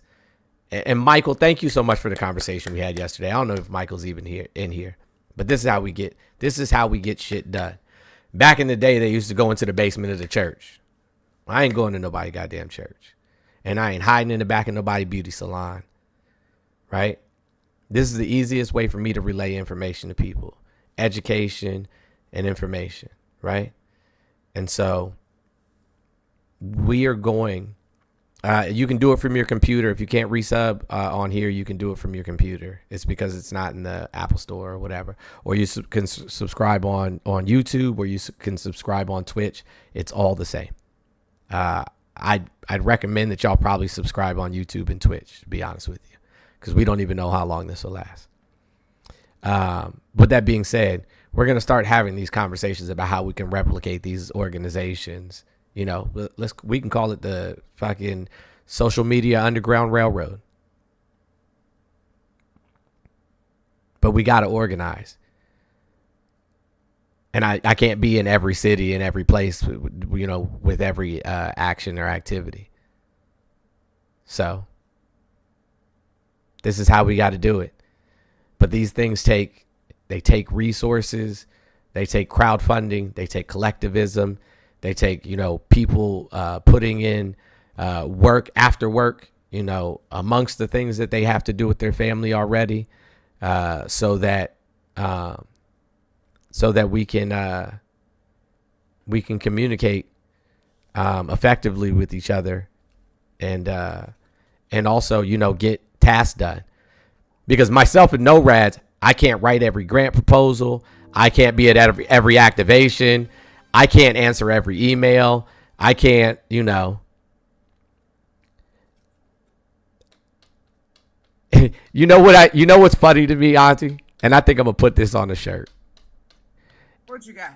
Everybody want to be a fucking revolutionary until it's time to be a revolutionary. And I can't even really take credit for that. It's an idea that Amanda put in my head the other day when said, not just Amanda, but shout out Tattooed Maven as well. Y'all motherfucker click, you know what I'm saying? Clucking on the fucking internet while the rest of us are out here at school board meetings and city council meetings and marching in the streets. And y'all's activism stops at arguing with folks on TikTok. When my baby was in school, I knew his schedule, what class he was in, every teacher on every class he had to go to, his principal, his counselor. Everybody had my phone number. When there was a parent-teacher conference, I was there. And if I couldn't be there for the PTA meetings, his sponsor, Mr. Trejo, would email me the PTA note, like, oh, okay, then I can go from there. I don't think if only know there are people. Yeah. But yeah, I was very involved. I knew the school superintendent. I knew what the graduation rate was for the high school. All too far, thank you. Yeah, I knew how many kids, and it was Cherry Creek in Denver, actually. I knew how many kids they started in Cherry Creek and finished in Cherry Creek. I knew all of that because that's my baby. I knew homework before he had homework. And why shouldn't you? Yeah, I knew homework before he had homework. Yeah, we wasn't playing that game, bruh. Yep, I was in Aurora, down the street from Buckley Air Force Base, by Parker Road, by close to Douglas County. I was teetering in Douglas County. Douglas County is the most richest county in the state of Colorado. And you know we ain't in there. It ain't but like 1-2 of us in there. And if you in there, you hold a high position within a city or county or state entity. It ain't too many of us in Douglas County, Colorado. It ain't too much. It ain't too many of us. I want to do something really quickly. Electrum said, I have zero desire to be a revolutionary. I just want to sit around promoting books. That's revolutionary in itself. Pushing people to read things that'll change their perspective and give them an education on the things that are going on is revolutionary in itself. Being a revolutionary doesn't always mean, right, that you have to be, the person on the front lines of the conflict, right? But being a revolutionary also doesn't involve, being how do I put this in? How do I put this, Auntie? How do I put this, Auntie? Because I don't want to, you know what I'm saying, to be insensitive, right? May I? Yeah, go ahead. Yeah, you do it because I was gonna defer to no Raz because I was gonna go Malcolm. So yeah, we need Martin in this moment. So Malcolm's just gonna hurt you. Gonna hurt you. Gonna hurt you. So giving book recommendations is not doing nothing, right? When we inspire people to read, when we inspire people to get educated, we inspire movements. So if you are inspiring people to read and to learn, you are, in fact, a part of a movement. While you may not be a voice in the forefront, you're giving people the tools necessary to become that voice. So it's really important that you still do that. Still talk to people about books. And even if the books aren't related to a particular movement or action or history, just getting people into the love of reading can be that step that they need to use it to get into reading about history and get into reading about what successful activism looks like, or activism looks like. So you're not wrong in saying you want to teach people to read. Keep doing that because it does do something. So what I was going to say is when your activism is to the detriment of others' movements, you're not that are aligned with the same, speaking. Did you know you were up here?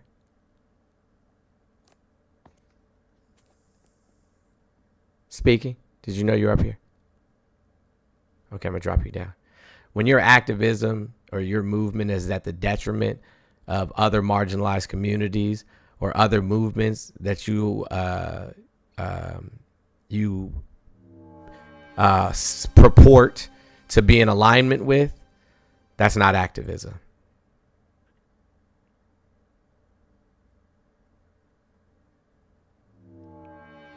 It's like if I say I'm an activist for black people, but my activism is at the harm of the queer community, at the harm of women, at the harm of people that are disabled, at the harm of indigenous people. If I say, well, I'm a black activist, but I don't fuck with these people. Well, there's disabled black people, and there's disabled queer people, and there's Afro-Indigenous people. So I'm focusing just on the black ones. Right. I ain't focusing on the hyphenated ones. Wait, let me say it. I ain't focusing. I'm just focusing on the blacks. I'm not focusing on the blacks with hyphens. Because technically, in their mind, you feel me? But that's just me. Right. Ariana, good morning. How are you? Have you had some water? Say something kind about yourself? Hi, good morning. Yes, I have. Thank you. The conversation's kind of gone off this, but I was wondering about the food banks because I'm also in Florida. I didn't hear about this. They're closing? Yeah, so here, I'll pull up the article so that we can talk about it. While you pull that up, can I tell you something without you side-eyeing me? Oh, sure, yeah. I balanced the toilet and cocked it. Did you? Was that side-eye? What? My eyes are straight forward. My eyes are straight forward. You know I can't just sit here and do nothing. My eyes are straight forward. I love you. No, I'm looking. No, I love you. Oh, sorry, love you too. No, I'm looking over at the thing. Thank you, Hubbub, Bub, and Ashley, Euphoria, and Shottle. Oh, we're on a hype train. I see y'all over there. Hype train. Okay.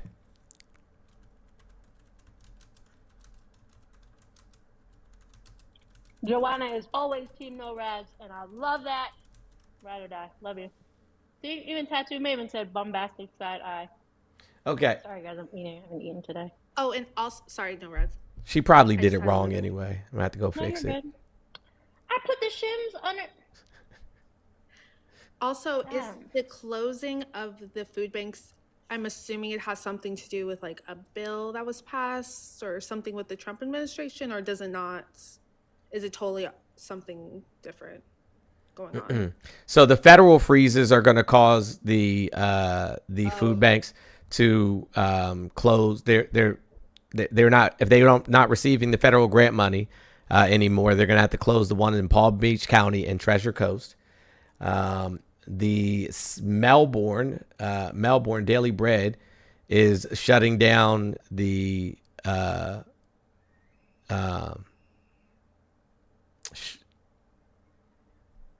Melbourne plans to close Daily Bread,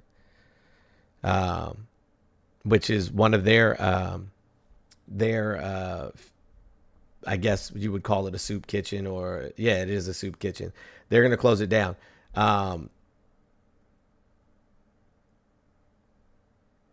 Hey, Jones, just to clarify, did Trump rescind the pause or the freeze order, or did they just rescind the memorandum?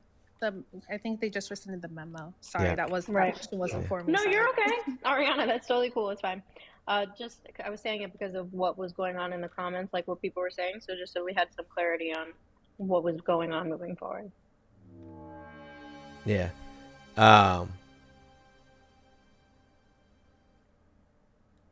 The people in Melbourne said that they're going to build temporary housing for unhoused people in Melbourne after they close down the food kitchen. But my question to that is, well, now they have shelter but no food. Yeah, that's counterproductive. Obviously, doesn't make any sense. Right. Food pantries are already the Salvation Army here in Florida and Fort Lauderdale is asking for public donations because they're having problems filling up their food banks. Feeding South Florida is part of the Feeding America network. In April, it was estimated within a 6-month period that 55% of its food banks reported donations were down. The nonprofit is asking for money gifts to continue to buy the same amount of food. Farm Share is also asking for money and donations to keep up. It tells us it is expecting to go back to pre-pandemic levels of food. So, yeah. Yeah, I know some food banks in my area. I'm in like Central Florida. Hold on a second. Number one Republican says, your ideology is going to be washed away, boy. My ideology of taking care of unhoused people and women and children that don't have access to food is going to go away, and you think that that's cool? I bet you, number one Republican, you also say that you are a follower of Christ Jesus.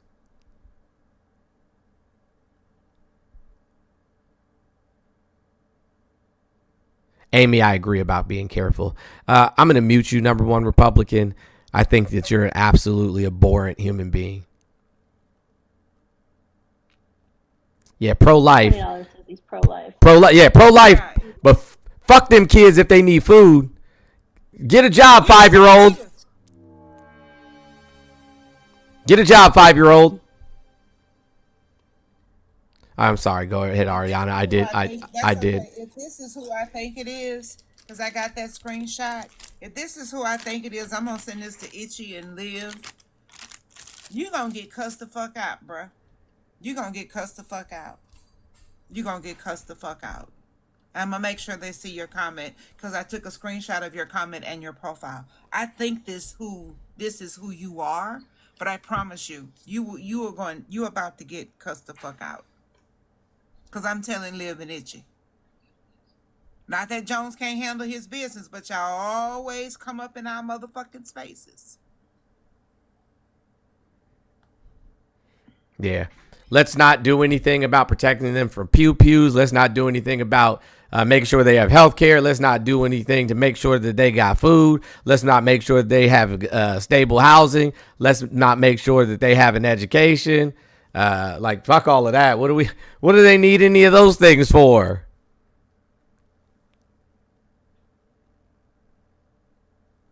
Ariana, I think you were still trying to say something though.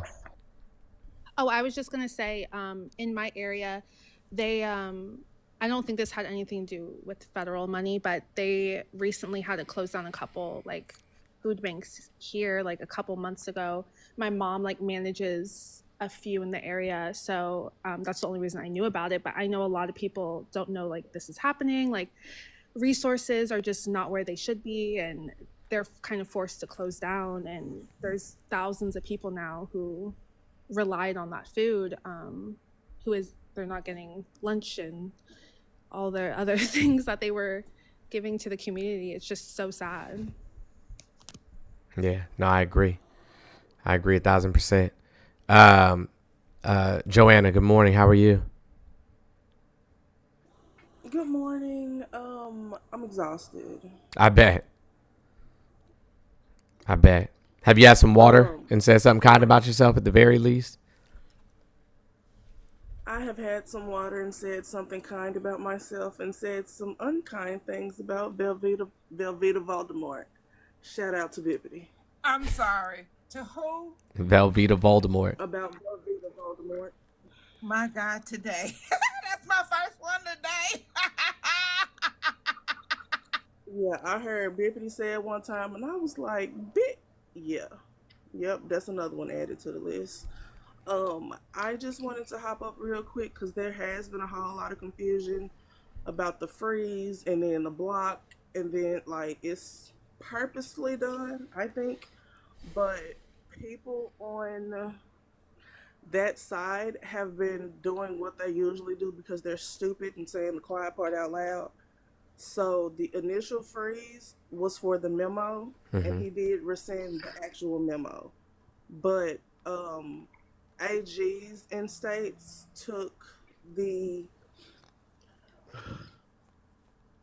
basically requested a restraining order to halt the actual directive, and they took that to a judge in Rhode Island, a Judge McConnell.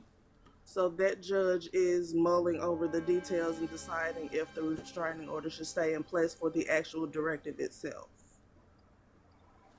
So we still have to wait and see.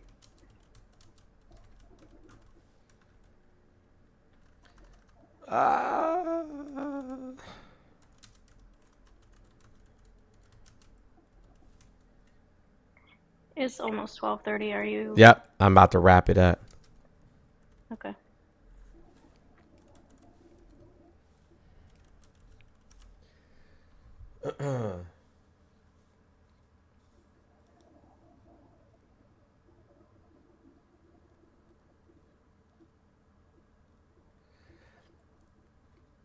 So there will be a temporary freeze on federal aid to review funding for causes that don't align with his agenda. Do you think that feeding unhoused people aligns with his agenda? Absolutely not.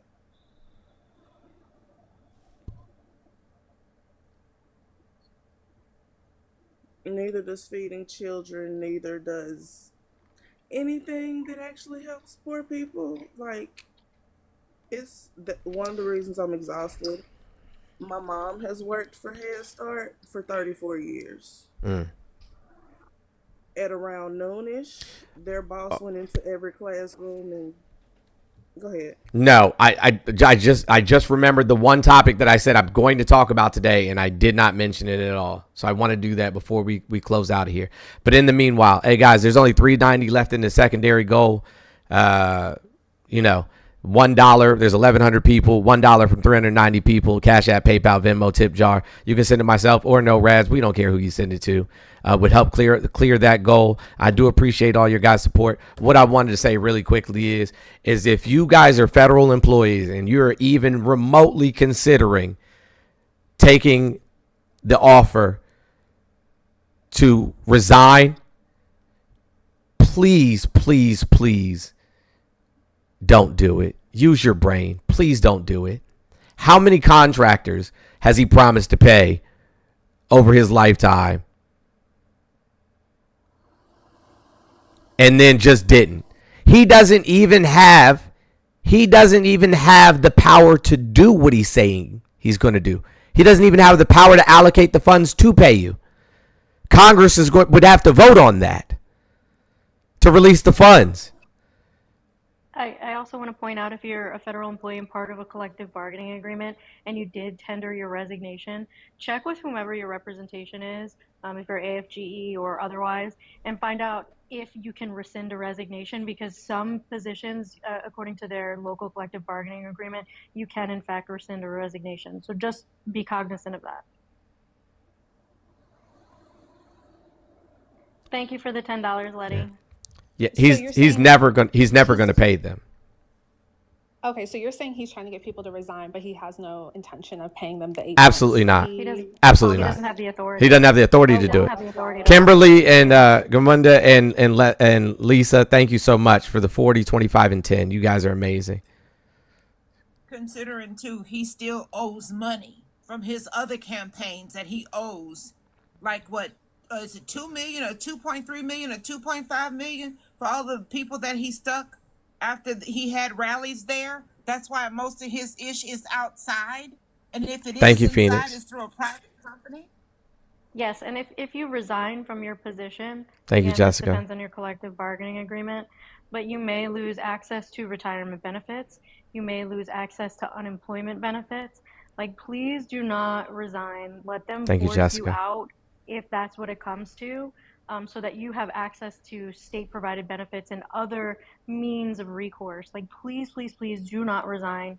I know that it's going to become a hostile working environment if it hasn't already for you directly in your department, like him issuing the order that employees must remove their pronouns from their email signatures. Like, they're going to do everything and anything possible to make it a hostile working environment. Make sure you document every single thing that happens, every conversation that you have. If it's a verbal conversation, send that follow-up email.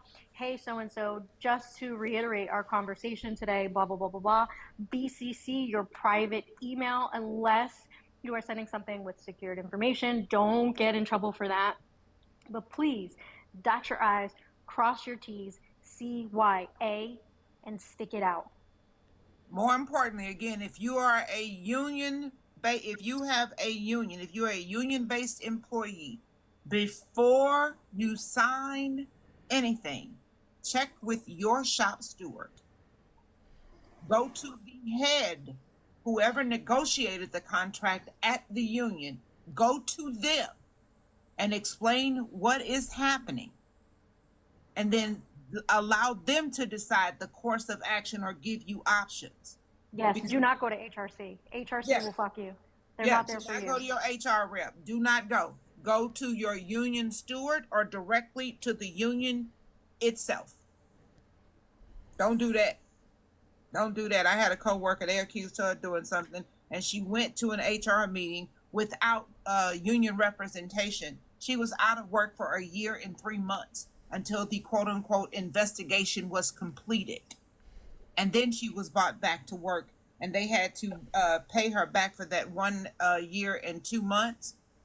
But they didn't want to pay it to her in one lump sum. They added it on each additional check, and then less than 6 months later, kicked her. Yeah. Walina, thank you. Ann, thank you. Kirby Girls. Pamela, thank you. Betty, thank you. And Phoenix, thank you. Phoenix says, my friend works for the Coast Guard and they were told they can't take it. Yeah, not everybody is eligible for that. There was specific stipulations that were put off. But again, HRC, aka Human Resources Command, is not your friend. OPM is not your friend. Okay? Your friend is your union steward. Your friend is your union. If you are not an AFGE or whomever union designated over your position, you're not a member, see if you can become a member. Now is the time to unionize. And this is not just for federal employees. This is for everyone. If you have the opportunity in your employment industry to unionize, do it. In addition, I just thought about this. If you are a union employee and you have a pension,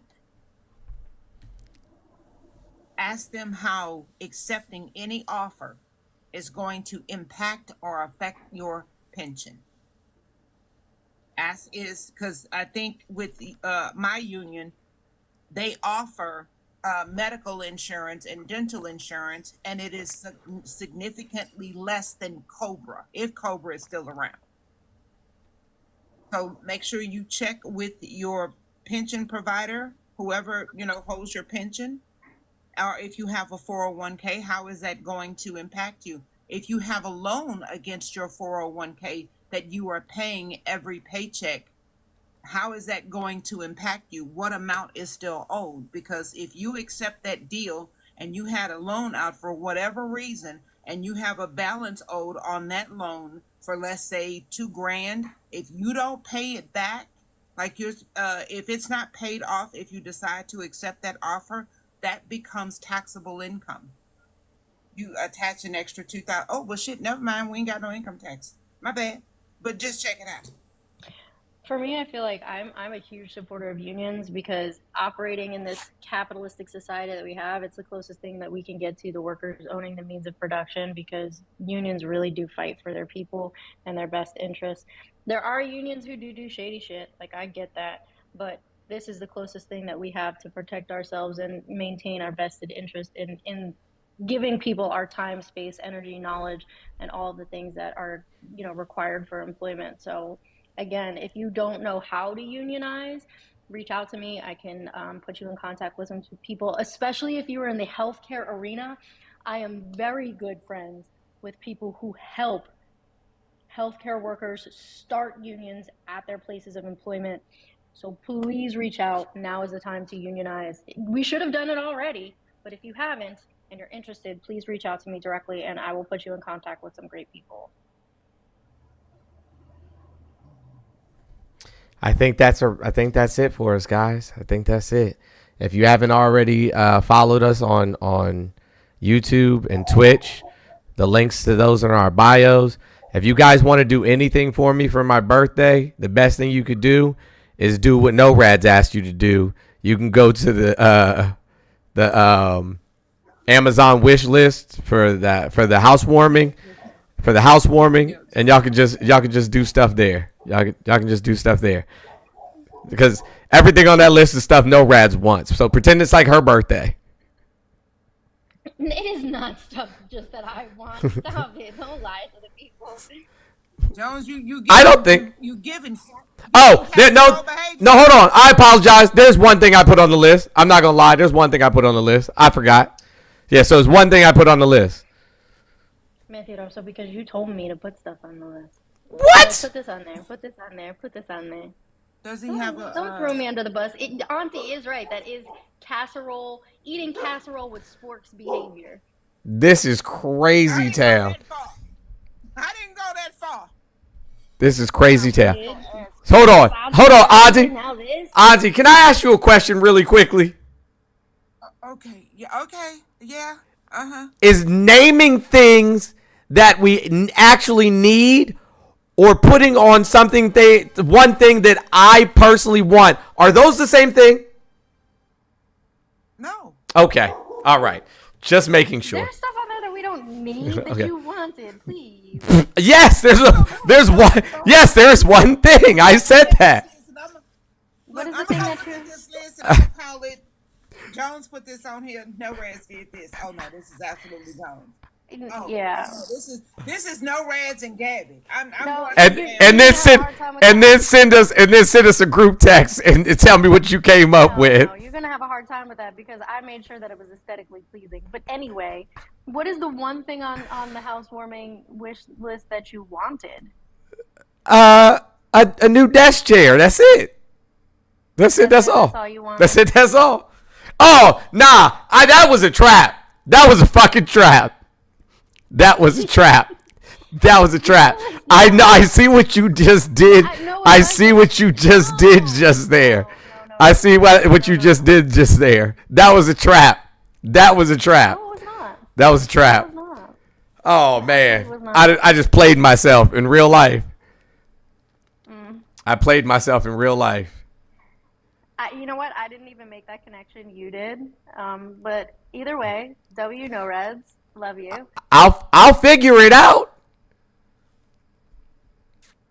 I'm gonna write return to sender real big on the box. Call Amazon. All right, guys. What if it comes no.